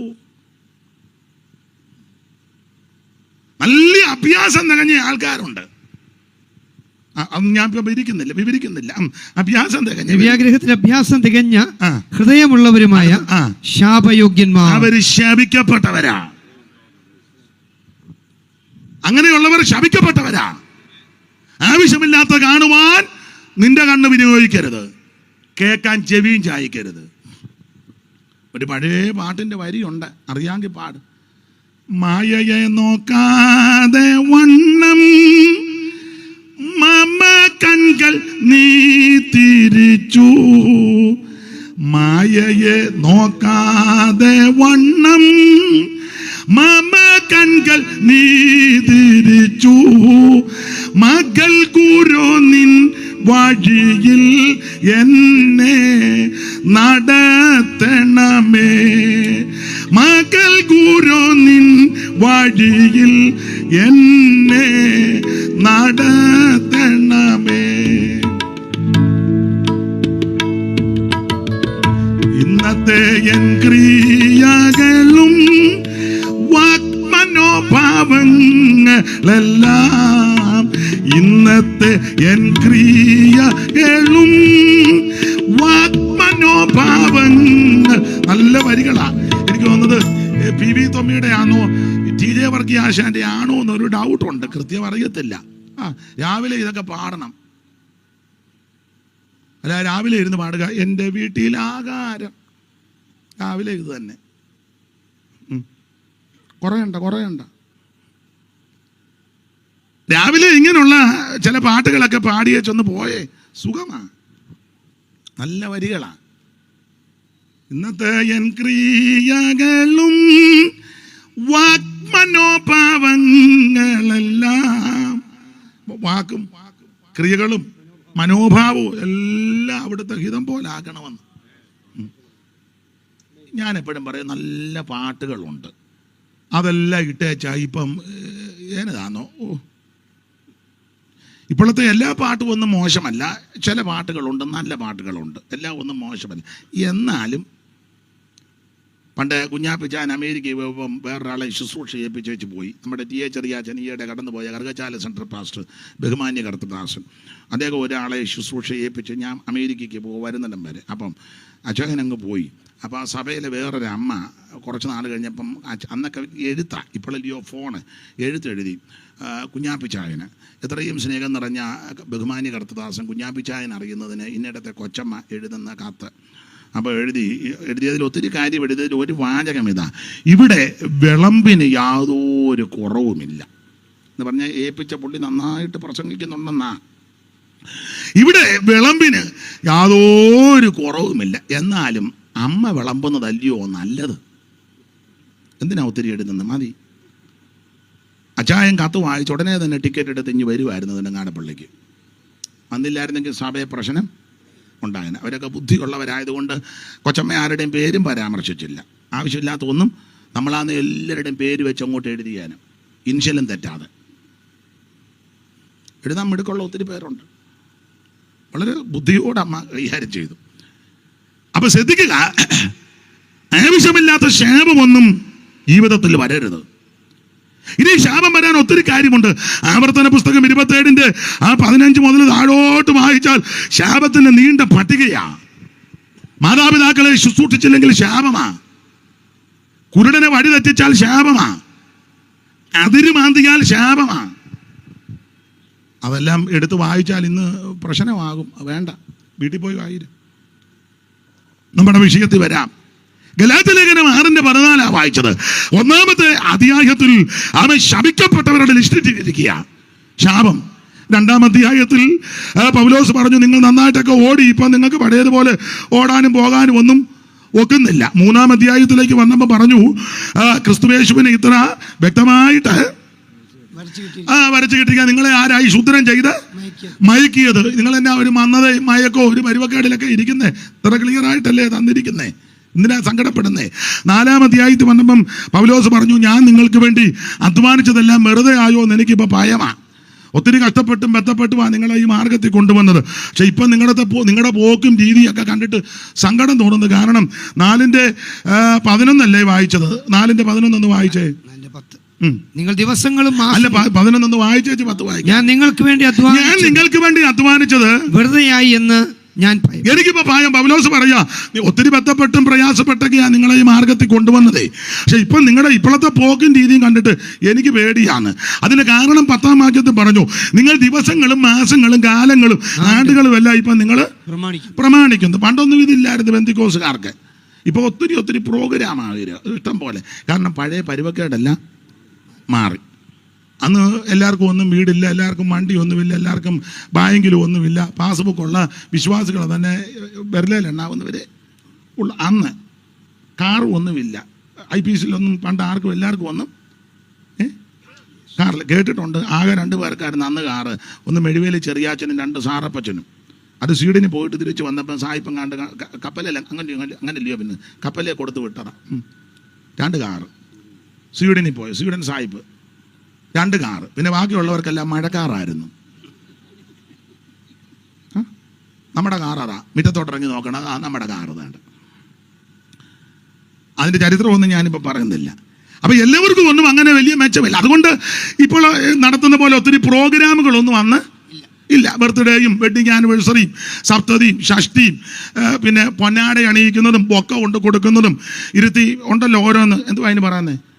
എനിക്കറിയാൻ മേലതൊന്നും. എനിക്ക് ഈ ആംഗലേയ ഭാഷ വശമില്ലാത്തത് കൊണ്ട് ചിലപ്പോൾ കിട്ടുകയല്ല.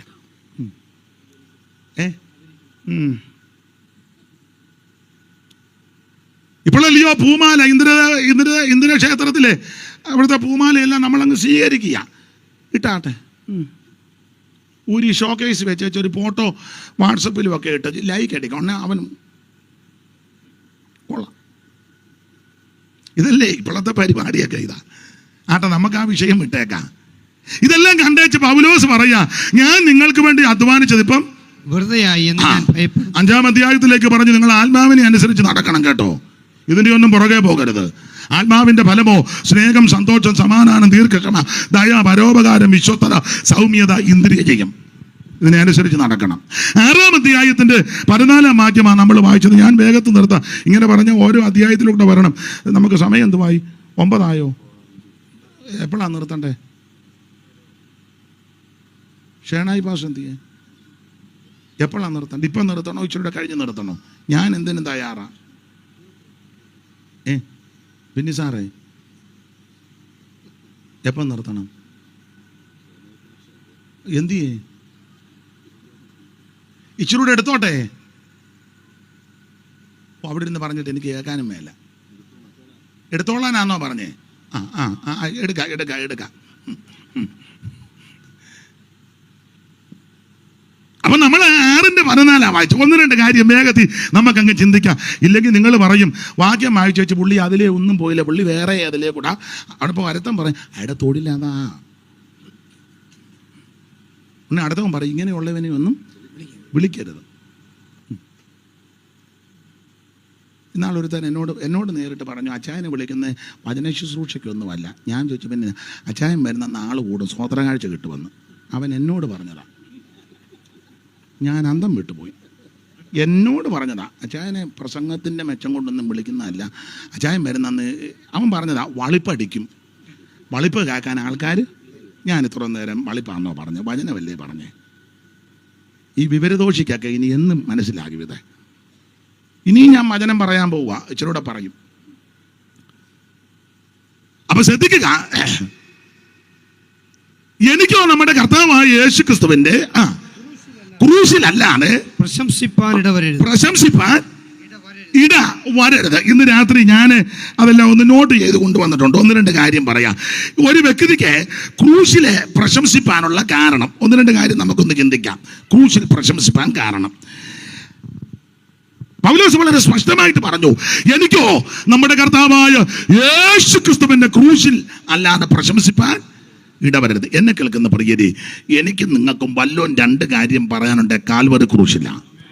നമുക്ക് വേണ്ടി ജീവനെ തന്നവൻ, നമുക്ക് വേണ്ടി ഏൽപ്പിച്ചു തന്നവൻ, നമ്മെ രക്ഷിച്ച് നമ്മെ വിടുവിച്ച് പാപത്തെ മോചിച്ച് രോഗത്തെ സൗഖ്യമാക്കി ശാപത്തെ നീക്കി നമുക്ക് സമാധാനം നൽകിയ യേശു ക്രിസ്തുവിന്റെ ക്രൂശിൽ ഓടിച്ചു പറയാ ഈ ക്രൂശിൽ പ്രശംസിപ്പാനുള്ളതിന്റെ കാരണം ഒന്നാമത്തെ കാരണം കൊലോസി ലേഖനം 1:21. ഇനി ചടികടാന്ന് വായിക്കണം.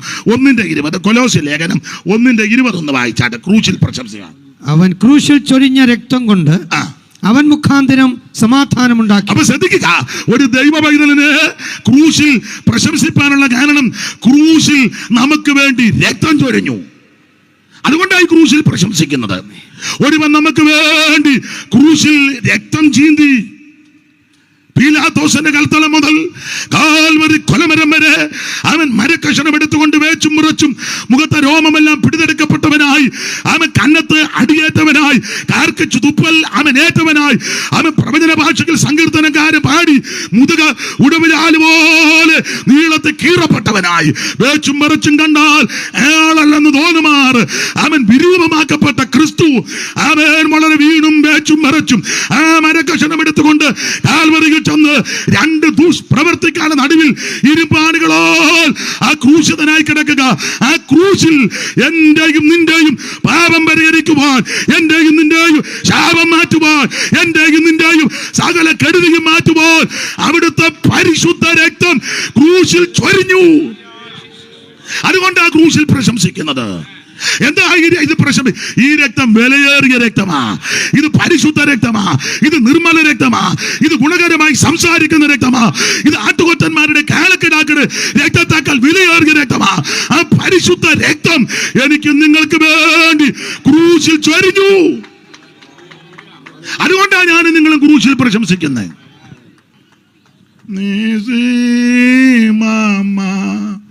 നിൻ സ്നേഹത്തെ പ്രകാശിപ്പിക്കും ക്രൂശിനെ നിസിമാമാ, നിൻ സ്നേഹത്തെ പ്രകാശിപ്പിക്കും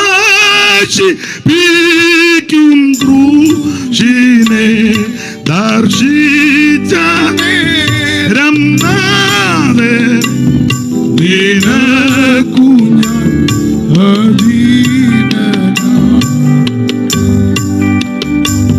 ദർശിച്ച നേരം നാഥനെ നിനക്കു ഞാൻ അധീനനാ.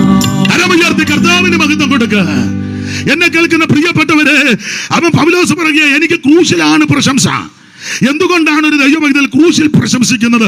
ഒന്ന്, ക്രൂശിൽ രക്തം ചൊരിഞ്ഞു. അതുകൊണ്ട് എന്തോ സംഭവിച്ചു. രക്തം ചൊരിഞ്ഞത് കൊണ്ട് അടുത്ത വാക്യമുണ്ട്, നമുക്ക് സമാധാനം ഉണ്ടായി. സമാധാനം. ഒരു കാലത്ത് സമാധാനമില്ലായിരുന്നു. സമാധാനം തേടി എവിടെല്ലാം മണർകാട്ട് പോയി, പുതുപ്പള്ളി പോയി, പരിമലയിൽ പോയി, മഞ്ഞണിക്കരയിൽ പോയി, പിന്നെ തമിഴ്നാട്ടിലൊരു സ്ഥലമുണ്ടല്ലോ, വേളാങ്കണ്ണിക്ക് പോയി, കിഴക്കോട്ട് പോയി, പടിഞ്ഞാട്ട് പോയി, ഇതൊക്കെ ഒരു തള്ളയുണ്ട്, അവിടെ പോയി.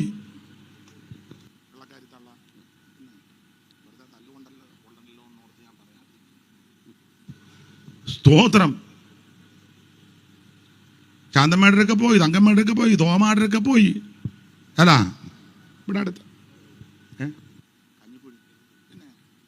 കരിമ്പിലെ കരിമ്പ് തിന്നാനല്ല, എവിടെല്ലാം നമ്മൾ പോയി, നടന്നു പോയി, ഉരുണ്ടു, മുട്ടയിലടഞ്ഞു, എന്തെല്ലാം കാട്ടിക്കൂട്ടി. സമാധാനം വല്ലതും ഉണ്ടായോ? ആണ്ടോടാണ്ടുക്ക് ചെയ്യുക, ഒരു സമാധാനവും ഉണ്ടായാലും പ്രവാചകൻ പറയുക ഇതെല്ലാം ചെയ്തിട്ടും സകല മുഖവും വിളറിയിരിക്കുന്നെന്ന്. ഇതെല്ലാം ചെയ്തിട്ട് സകല മുഖവും വിളറിയിരിക്കുന്നു. യെരമ്യാവ് പറഞ്ഞത് ഒരു ഗുണവും വന്നില്ലെന്ന്. ഇങ്ങനെ ഒരു ഗുണവും വരാതെ സകല മുഖവും വിളറിയിരിക്കുമ്പോൾ കാൽവറിയിൽ ഒരുവൻ നമുക്ക് വേണ്ടി രക്തം ചിന്തി. ആ പരിശുദ്ധ രക്തത്താൽ എനിക്ക് നിങ്ങൾക്ക് സമാധാനമുണ്ടായി.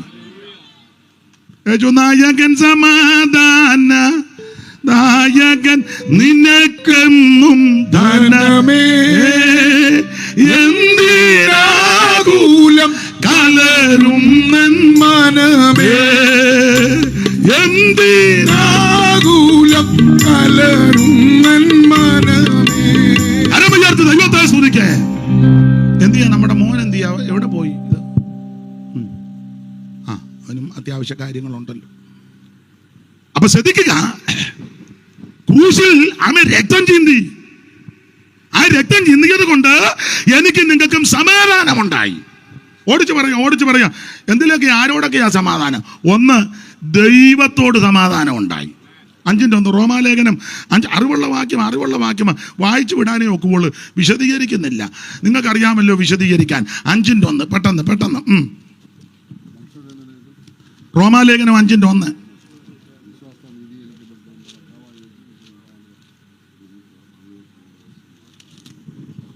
വിശ്വാസത്താൽ നീതീകരിക്കപ്പെട്ടിട്ട് നമ്മുടെ കർത്താവായ യേശു ക്രിസ്തു മൂലം നമുക്ക് ദൈവത്തോട് സമാധാനം. അപ്പൊ ക്രൂശിൽ രക്തം ചൊരിഞ്ഞത് കൊണ്ട് നമുക്ക് സമാധാനമുണ്ടായി. ആരോടൊക്കെ? ഒന്ന്, ദൈവത്തോട്. അതിനാ നമുക്ക് അങ്ങോട്ട് അടുക്കാനൊക്കുകയല്ലായിരുന്നു. അടുക്കാനൊക്കത്തില്ല. നമ്മളെ ശത്രുക്കളായിട്ടാണ് കണ്ടുകൊണ്ടിരുന്നത്. ആ ഏരിയയിലോട്ട് കണ്ടാൽ മറ്റവന്മാർ വെച്ചേക്കത്തുമില്ല. ന്യായപ്രമാണമാണ്. യഹൂദനെ നോക്കി അങ്ങ് അനുഗ്രഹിക്കുക. പട്ടണത്തിൽ നീ അനുഗ്രഹിക്കപ്പെടും. തിരിഞ്ഞ് നമ്മളെ നോക്കിയോ, പട്ടണത്തിൽ നിന്നെ വണ്ടി ഇടിക്കും. നമുക്ക് യഹൂദനെ നോക്കി വെച്ച് പറയുമ്പോൾ കോട്ടയം പട്ടണത്തിൽ നിന്നെ അനുഗ്രഹിക്കും.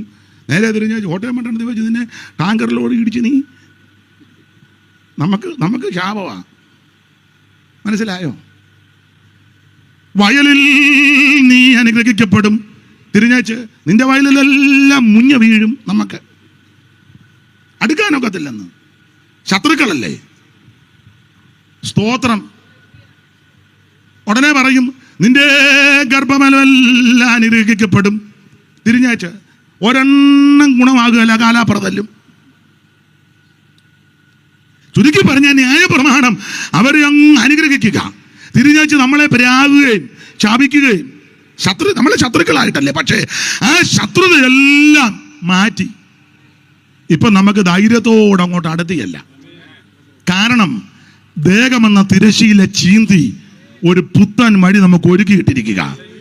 ധൈര്യത്തോടെ അങ്ങോട്ട് കൃപാസനത്തിൻ്റെ അടുക്കലോട് ചെന്ന് അബ്ബ പിതാവേ എന്ന് വിളിക്കുവാൻ ഉള്ള ആത്മാവിനെയും തന്ന് പുത്രത്വം തന്നെന്നായി പറഞ്ഞതിൻ്റെ അർത്ഥം. അതുകൊണ്ട് നമുക്കിപ്പം ദൈവത്തോട് സമാധാനമാണ്. അതുകൊണ്ട് പ്രാർത്ഥിക്കുമ്പം നന്നായിട്ട് പറയാം, എൻ്റെ ദൈവമേ. അങ്ങനെ പറയാം.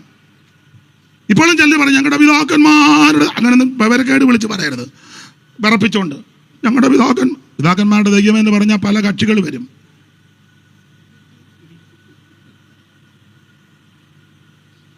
പുതുപ്പള്ളി സൈഡിൽ നിന്നൊക്കെ മനസ്സിലാകുന്നില്ല.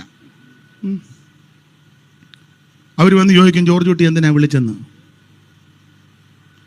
നമ്മൾ പറയില്ലേ ഞങ്ങളുടെ പിതാക്കന്മാരൊക്കെ അവിടെ വന്നിട്ടുള്ളതാണെന്ന് പറയും. ഇപ്പോൾ ഇച്ചിരി നേർച്ച തരാനും ഉണ്ട് അല്ലേ പറഞ്ഞേ, നേർച്ച കൊടുക്കാനുണ്ട്. അതിന് അതാ പാമ്പ് കയറിയത്. കൊല്ലരുത്, പൊക്കോട്ടെ. ഉണ്ട് പാമ്പിനോട് തരാമെന്ന് മനസ്സിലാകുന്നില്ല. ദൈവത്തിന് മഹത്വം. ഇപ്പൊ നമുക്ക് ദൈവത്തോട് അടുത്തില്ല, ദൈവത്തോട് സമാധാനമായി.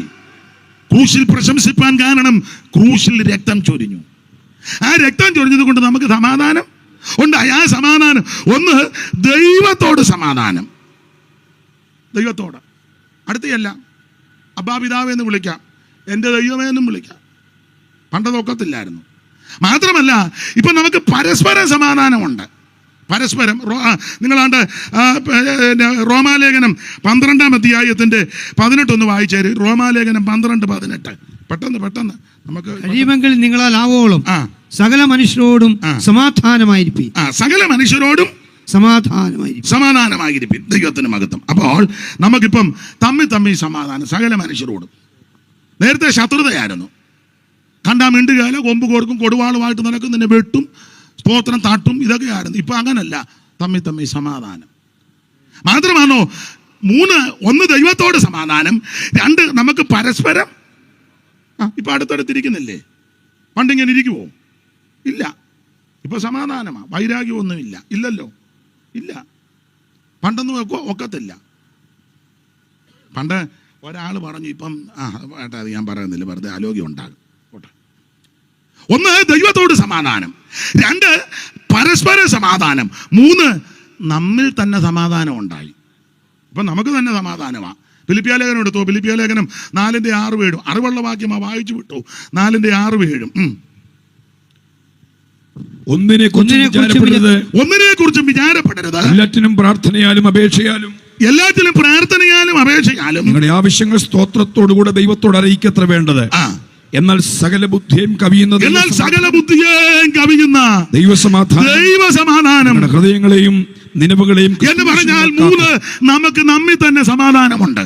ഇവിടെ ഇരിക്കുന്ന ആരും പ്രശ്നമില്ലാത്തവരല്ല, വിഷയങ്ങളും പ്രശ്നങ്ങളും ഒക്കെ ഉണ്ടാകും. പക്ഷെ ഇന്ന് രാത്രി ശാന്തമായിട്ട് സമാധാനമായിട്ടിരിക്കുന്നത് ക്രിസ്തു നമ്മുടെ സമാധാനമാണ്. ഓടിച്ചവസാനിപ്പിക്കുക. ക്രൂശിൽ പ്രശംസിപ്പാൻ ഒന്നാമത്തെ കാര്യം, ക്രൂശിൽ നമുക്ക് വേണ്ടി രക്തം ചിന്തി. 2 ക്രൂശിൽ പ്രശംസിപ്പാൻ കാരണം ക്രൂശിൽ വെച്ച് ശത്രുത്വമില്ലാതാക്കി. അറിവുള്ള വാക്യമാ എഫേസ്യ ലേഖനം 2-ാം അധ്യായത്തിന്റെ 13 മുതൽ 18 വരെയുള്ള തിരുവെഴുത്താ വായിക്കേണ്ടത്. ഓടിച്ചൊന്ന് വായിച്ചോ. എഫേസ്യ ലേഖനം 2:13 മുതൽ. നിങ്ങളിപ്പോൾ ക്രിസ്തുയേശുവിൽ ക്രിസ്തുവിന്റെ രക്തത്താൽ സമീപസ്ഥരായി തീർന്നു. അവൻ നമ്മുടെ സമാധാനം. അവൻ ഇരുപക്ഷത്തെയും ഒന്നാക്കി. ചട്ടങ്ങളും കൽപ്പനകളുമായ ന്യായപ്രമാണം എന്ന ശത്രുത്വം തന്റെ ജഡത്താൽ നീക്കി വേർപാടിനെ നടിച്ചുവരിടിച്ചു കളഞ്ഞത് സമാധാനം ഉണ്ടാക്കി. എല്ലാ വാക്യങ്ങളും വായിപ്പിച്ചു വിടുന്നില്ല. അവിടെ ഒരു പദമുണ്ട്, ഇരുപക്ഷം. ആ ഇരുപക്ഷം ആരാ? 1 യഹൂദൻ, 2 യവനൻ. യഹൂദൻ ഒഴികെ ബാക്കി മുഴുവൻ ജാതികളാ. ഇതിലൊക്കെ നമ്മൾ പെട്ടതാ. നമ്മളെല്ലാം ആ ഗ്രൂപ്പിലായിരുന്നു രക്ഷിക്കപ്പെടുന്നതിന് മുമ്പ്. എന്നാലും നമ്മുടെ ഇടയിൽ ചില ആൾക്കാർ പറയാറുണ്ട്, ഞങ്ങൾ യഹൂദന്മാരാന്ന്. യഹൂദന്മാരാ. എന്നാളൊരു യഹൂദനെ ഞാൻ കണ്ടു, വറകലം തോറ്റുപോകും. വറകലം അടുപ്പേ വെക്കുന്ന വറകലം ഉണ്ടല്ലോ, പുള്ളിയും പറഞ്ഞ് യഹൂദനാന്ന്. വേറൊരു തള്ള പറഞ്ഞു, ഞങ്ങൾ യഹൂദന്മാരാ, ഞങ്ങൾ വിശേഷിച്ച് ബെന്യാമീൻ ഗോത്രക്കാരാണ്. സകല തെളിവ് എൻ്റെ തള്ളയ്ക്ക് വട്ടാ. യഹൂദന ഒറിജിനലെല്ലാം അങ്ങ് പോയി. ഒറിജിനലെല്ലാം പിന്നെ പോയി. 3 വകുപ്പേ ഉള്ളൂ. 1 യഹൂദൻ, 2 ജാതി, 3 ദൈവസഭ. ഇതിനപ്പുറം ഒരു വകുപ്പില്ല. അപ്പൊ ഒരു കാലത്ത് 2 വകുപ്പേ ഉള്ളൂ. സഭ തുടങ്ങുന്നതിന് മുമ്പ്, സഭ ആരംഭിക്കുന്നതിന് മുമ്പ് യഹൂദനും ജാതി. അതാ ഇരുപക്ഷം യഹൂദനും ജാതിയും. ആ ഇരുപക്ഷത്തെയും സ്തോത്രം ഒന്നാക്കി. സ്തോത്രം. ശത്രുത്വം എന്ന് പറഞ്ഞ ന്യായപ്രമാണം. അതാ ഞാൻ മുമ്പ് പറഞ്ഞ, തിരിഞ്ഞാഴ്ച നമ്മളെ പ്രയാകുക, മറ്റവനെ അങ്ങ് അനുഗ്രഹിക്കുക. രാവിലെ മുതൽ വൈകുന്നേരം വരെ നിന്ന് യഹൂദനെ അനുഗ്രഹിക്കും. പട്ടണത്തിൽ അനുഗ്രഹിക്കും, വയലിൽ അനുഗ്രഹിക്കും, ഗർഭവൽ അനുഗ്രഹിക്കപ്പെടും, കൃഷിഫലം അനുഗ്രഹിക്കപ്പെടും, മാവോടിക്കും, തൊട്ടി, കൊട്ട, വട്ടി, ചട്ടി, പട്ടി, കുട്ടി, ഇതിനെല്ലാം നിന്ന് അങ്ങ് അനുഗ്രഹിക്കുക. ശത്രു 1 വടി 7 വടി ചെതറിപ്പോകും, തേനീച്ച പോലെ വരും, മുൾത്തീ പോലെ കെടുക്കും. ഇതൊക്കെ അവനെ നേരെ സന്ധ്യയാകുമ്പോൾ തിരിഞ്ഞേച്ച്, എൻ്റെ കുഞ്ഞുങ്ങൾ ഒരെണ്ണം ഗുണമാകുകയില്ല, കാലാപ്പുറ തല്ലിപ്പോകും, ഒരെണ്ണം ഗതി പിടിക്കുകയില്ല, കാക്കക്കാലെല്ലാം മുഴുവൻ പ്രാകുക. അതാണ് ശത്രുത്വം. ആ ശത്രുത്വം ഇല്ലാതാക്കിയതാ ക്രൂശിൽ. അവിടെ ഉണ്ട് ക്രൂശിൽ വെച്ച് ശത്രുത്വം ഇല്ലാതാക്കി. അതുകൊണ്ട് ആ ക്രൂശിൽ പ്രശംസിക്കുന്നത്. എന്റെ പ്രിയരെ, ശത്രുക്കളും പാപികളും ദോഷികളുമാകുന്ന നമ്മുടെ ശത്രുത്വം മാറ്റിയതാ ക്രൂശിൽ വെച്ചാ. അതുകൊണ്ടാണ് നാം ക്രൂശിൽ പ്രശംസിക്കുന്നത്. സ്തോത്രം. ആ ക്രൂശിലെ മരണത്താൽ എന്തോ സംഭവിച്ചു. ഒന്ന്, നിരപ്പിന്റെ ശുശ്രൂഷ. നിരപ്പിച്ചു. അവിടെ ഒരു പദമുണ്ട്, നിരപ്പിച്ചെന്ന്, ഇല്ലയോ? നിരപ്പിച്ചു. അങ്ങനെ വായിച്ചേ. ക്രൂശന്മേൽ വെച്ച് ശത്രുത്വം ഇല്ലാതാക്കി, അതിനാൽ ഇരുപക്ഷത്തെയും ഏക ശരീരത്തിൽ ദൈവത്തോട് നിരപ്പിപ്പാൻ നിരപ്പിച്ചു. നേരത്തെ യോജിക്കുന്നില്ലായിരുന്നു ക്രൂശിൽ പ്രശംസിക്കാൻ. കാരണം ക്രൂശിൽ വെച്ച് ശത്രുത്വം ഇല്ലാതാക്കി. നിരപ്പിന്റെ ശുശ്രൂഷ. TPM-കാര് പാടുന്ന ഒരു പാട്ടിന്റെ ഒരു വരിയുണ്ട്, നിരപ്പിൻ ശുശ്രൂഷയാൽ താതനോടൊന്നാക്കുവാൻ വേർപാടിന്റെ നടുച്ചുവർ ഇടിച്ചുവല്ലോ. നിരപ്പിൻ ശുശ്രൂഷയാൽ താതനോടൊന്നാക്കുവാൻ വേർപാടിന്റെ നടുച്ചുവർ ഇടിച്ചുവല്ലോ. സ്വയമതിലില്ല, ഭയമതിലില്ല, സ്വയമതിലില്ല, ഭയമതിലില്ല. ഓ താതൻ തൻ ഹിതത്തെ പാടാൻ നേരമില്ല. ഇത് നിരപ്പിന്റെ ശുശ്രൂഷ. ക്രൂശിൽ പ്രശംസിപ്പാൻ രണ്ടാമത്തെ കാര്യം, ക്രൂശിൽ വെച്ച് ശത്രുത്വമില്ലാതാക്കി എന്ന് പറഞ്ഞാൽ ആ ന്യായപ്രമാണത്തിന്റെ ശത്രുതയെ മാറ്റി. മാത്രമാണോ അവൻ ക്രൂശിൽ പ്രശംസിക്കാൻ കാരണം? ആ ശത്രുത ഇല്ലാതാക്കി നമ്മളെ സമീപസ്ഥരാക്കി. അതാണ് 13-ാം വാക്യം. സമീപസ്ഥരെന്നൊരു പദമുണ്ട്. വായിച്ചു വിട്ടേക്കാം. ഇപ്പോൾ ക്രിസ്തുയേശുവിൽ ക്രിസ്തുവിന്റെ രക്തത്താൽ സമീപസ്ഥരായി. നേരത്തെ ദൂരെയാ നിന്നത്. ഇപ്പൊ ഇനി അങ്ങനെ നിൽക്കണ്ട, നമുക്ക് അടുത്തോട്ട് എല്ലാം ക്രൂശിന്റെ ചുവട്ടിച്ചെല്ലാം നമ്മളെ സമീപസ്ഥരാക്കി തീർത്തതാണ് ക്രൂശ്. മാത്രമാണോ ആ 15-ാം വാക്യത്തിൽ സമാധാനം ഉണ്ടാക്കി. വായിച്ചേ 15. സമാധാനം ഉണ്ടാക്കിക്കൊണ്ട്. സമാധാനം ഉണ്ടാക്കി. 14-ാം വാക്യത്തിൽ ശത്രുത ഇല്ലാതാക്കി. അതുകൊണ്ടായി ക്രൂശിൽ പ്രശംസിക്കുന്നത്. മാത്രമല്ല 14-ാമത്തെ വാക്യത്തിൽ വേർപാടിനെ നടിച്ചുവരെ ഇടിച്ചു കളഞ്ഞു. ഇനി മാത്രമല്ല ഇപ്പൊ പക്ഷം പിടിക്കാനും ഒക്കത്തില്ല. ഇരുപക്ഷം അങ്ങനില്ല. ഗ്രൂപ്പുകളിയൊന്നും ഇല്ല. പാനലും പക്ഷെ നമുക്കുണ്ട്. ചില പ്രത്യേക മാസങ്ങളിലൊക്കെ വണ്ടി പിടിച്ച് കാസർഗോഡ് മുതൽ, ഞാൻ പറയുന്നത് നിങ്ങൾക്ക് ആർക്കും മനസ്സിലാക്കാഴിയാന്നോ എന്നെ പൊട്ടം കളിപ്പിക്കുകയാന്നോ? ഉണ്ട്. ഞാൻ അതല്ല ഉദ്ദേശിച്ചത്, ഇത് വേറെ മാർഗമാണ്. ഇപ്പൊ പക്ഷം പിടിക്കുന്നൊന്നുമില്ല.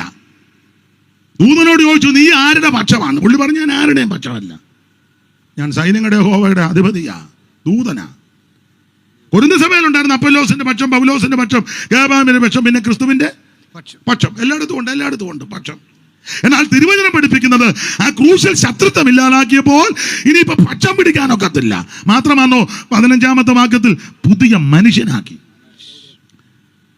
പഴയ മനുഷ്യനെ അവന്റെ പ്രവർത്തികളോടുകൂടെ ഒഴിഞ്ഞു കളഞ്ഞ് നീതിയിലും വിശുദ്ധിയിലും ദൈവാനുരൂപമായി സൃഷ്ടിക്കപ്പെട്ട ഒരു പുതിയ മനുഷ്യനാക്കി തീർത്തു. സ്തോത്രം. മാത്രമല്ല 18-ാം വാക്യത്തിൽ പിതാവിലേക്ക് നമുക്ക് പ്രവേശനവും ലഭിച്ചു. ദൈവത്തിന് മഹത്വം. ഓടിച്ചു നിർത്തുക. 2 പോയിന്റോട് പറയാം. അപ്പൊ ക്രൂശിൽ പ്രശംസിപ്പാൻ കാരണം ദൈവത്തിന് മഹത്വം. അവൻ ശത്രുത്വമില്ലാതാക്കി. 1, ക്രൂശിൽ രക്തം ചൊരിഞ്ഞു, അതുകൊണ്ടാണ് പ്രശംസിക്കുന്നത്. 2, ക്രൂശിൽ വെച്ച് ശത്രുത്വം ഇല്ലാതാക്കി. 3, ക്രൂശിൽ പ്രശംസിപ്പാൻ കാരണം കൊലോസ്യ ലേഖനം 2:14 ഒന്ന് വായിച്ചു. ഇനി വായിച്ചു വിടാം. 2:14.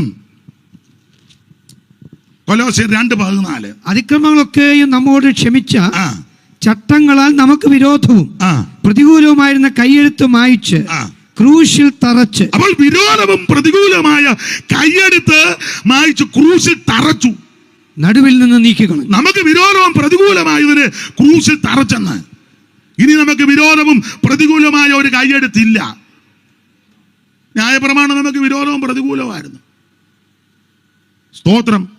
സാറെഴുതിയ ഒരു പാട്ടിന്റെ വരിയുണ്ട്, കല്ലുകളിൽ വരച്ചതാം ചാവിൻ ശുശ്രൂഷയ്ക്കുള്ളിൽ ഇരുന്ന ഈ നമ്മെ. കല്ലുകളിൽ വരച്ചതാം ചാവിൻ ശുശ്രൂഷയ്ക്കുള്ളിൽ ഇരുന്ന ഈ നമ്മെ. അല്ലൽ കൂടാതെ തന്റെ തുല്യം ഇല്ലാത്തത്, അല്ലൽ കൂടാതെ തന്റെ തുല്യമില്ലാത്തതയുള്ളിൽ കണ്ടെത്തി പുതു ഉള്ളം പകർന്ന അവന്റെ വചന സമാജമേ നിങ്ങൾ അജം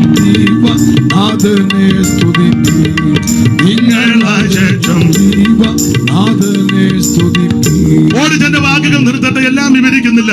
അപ്പൊ ക്രൂശിൽ പ്രശംസിപ്പാൻ കാരണം ഒന്ന്, ക്രൂശിൽ രക്തം ചൊരിഞ്ഞു, സ്തോത്രം. രണ്ട്, ആ ക്രൂശിൽ വെച്ച് ശത്രുത്വമില്ലാതാക്കി. മൂന്ന്, വിരോധവും പ്രതികൂലമായ കൈയെടുത്ത് ക്രൂശിൽ തറച്ചു, സ്തോത്രം. വിരോധം എന്നാ ഭാവിയാണെന്നായിരുന്നു, പ്രതികൂലം എന്നാ ശിക്ഷാവിധിയായിരുന്നു. വിരോധം ഭാവിയാണെന്നാ, ഭാവി ഭാവി ഭാവി എന്നും പറഞ്ഞാ വിളിച്ചുകൊണ്ടിരുന്നത്. പ്രതികൂലം എന്നാ ശിക്ഷാവിധി, നിത്യശിക്ഷ. അത് രണ്ടും മാറ്റി ക്രൂശിൽ. അതുകൊണ്ടാ ക്രൂശിൽ പ്രശംസിക്കുന്നത്. ദൈവത്തിന്റെ മഹത്വം.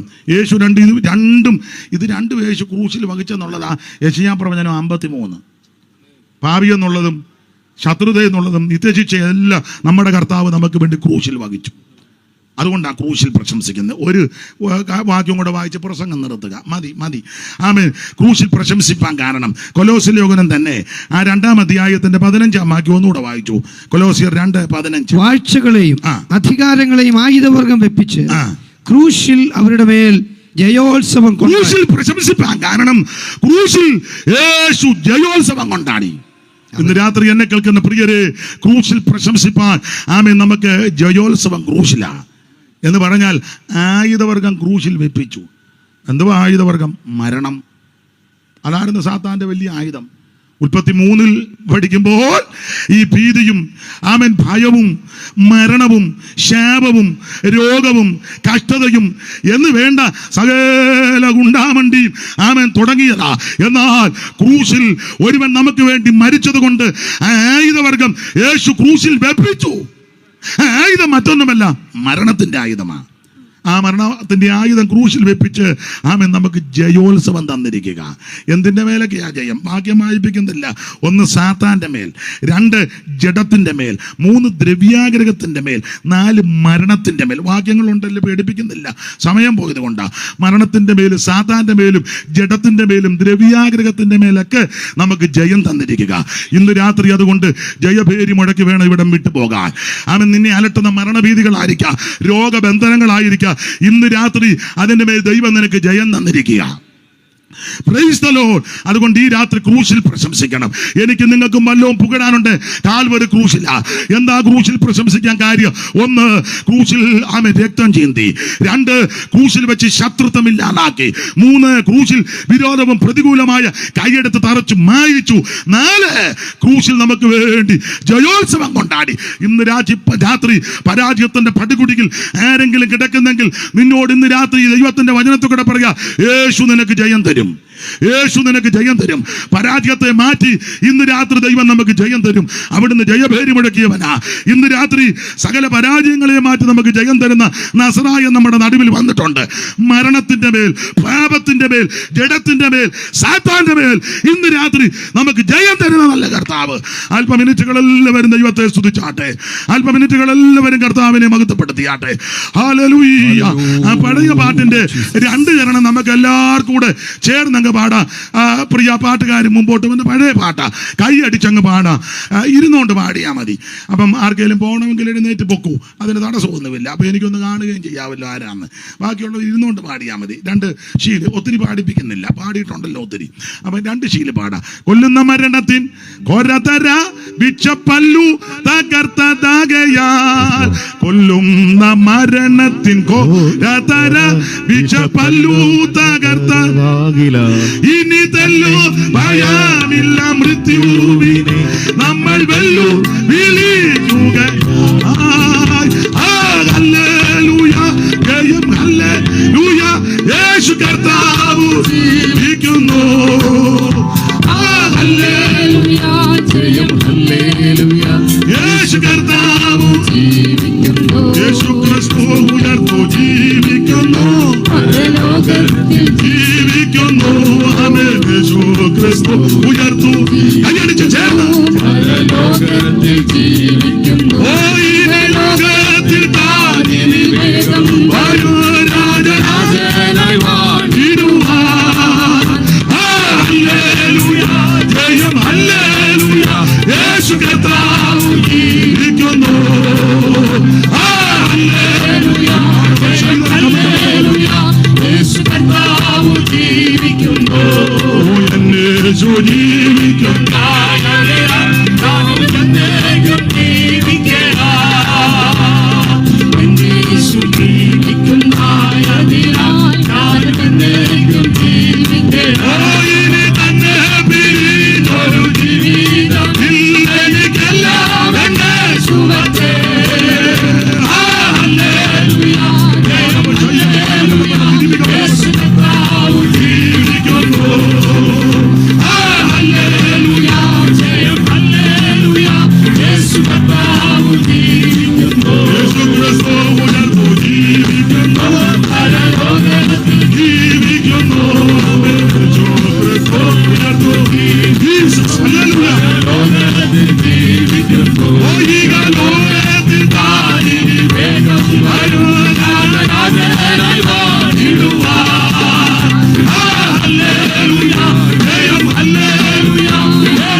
മനുഷ്യവർഗത്തിന്റെ പാപത്തിന് പരിഹാരം വരുത്തുവാൻ ക്രൂശിൽ ജീവനെ തന്നവൻ, ക്രൂശിൽ രക്തം ചിന്തിച്ചവൻ, ക്രൂശിൽ അവൻ ഏൽപ്പിച്ചു തന്ന ആ നസറായന്റെ ക്രൂശിൽ നമ്മൾ പ്രശംസിക്കണം. ആ ക്രൂശ് മുഖാന്തരം നിനക്ക് വിടുതല. ഇന്ന് രാത്രി ആ യേശുവിനെ രക്ഷിതാവായി സ്വീകരിക്കണം. മറ്റൊരുത്തനും രക്ഷയില്ല, യേശു മാത്രം രക്ഷകൻ. രക്ഷിക്കപ്പെട്ടവർ സ്നാനപ്പെടണം. സ്നാനപ്പെട്ടവർ അഭിഷേകം പ്രാപിച്ച് ആത്മനിറവിൽ ദൈവത്തെ ആരാധിക്കണം, തിരുമേശി എടുക്കണം, കൂട്ടായ്മ ആചരിക്കണം, വേർപാട് പാലിക്കണം, വിശ്വസ്തരും വിശുദ്ധരുമായി ജീവിക്കണം. അവരെ ചേർക്കാൻ യേശു വീണ്ടും വരും. ഇപ്പോൾ പ്രാർത്ഥിച്ചങ്ങ് നിർത്തും. ഇനി ഞാൻ പാട്ട് പാടുന്നില്ല. അതിനുശേഷം ആർക്കെങ്കിലും പ്രാർത്ഥന ആവശ്യമെങ്കിൽ അവർ മുൻപോട്ട് വന്നാൽ അവർക്ക് വേണ്ടി പ്രാർത്ഥിക്കുന്നതായിരിക്കും. എന്നെ ശുശ്രൂഷയ്ക്ക് ക്ഷണിച്ച കർത്തദാസനും ടീമംഗങ്ങൾക്കും ചുമതലപ്പെട്ടവർക്കും ഇന്നത്തെ അധ്യക്ഷൻ ആമേൻ ബഹുമാന്യ കർത്തദാസന്മാർ, എനിക്ക് വാക്യം പാസ്റ്ററും വായിച്ചു നന്ദി കടപ്പാടുണ്ട്. ദൈവം എല്ലാ പ്രിയപ്പെട്ടവരെയും അനുഗ്രഹിക്കുമാറാകട്ടെ. ആമേൻ.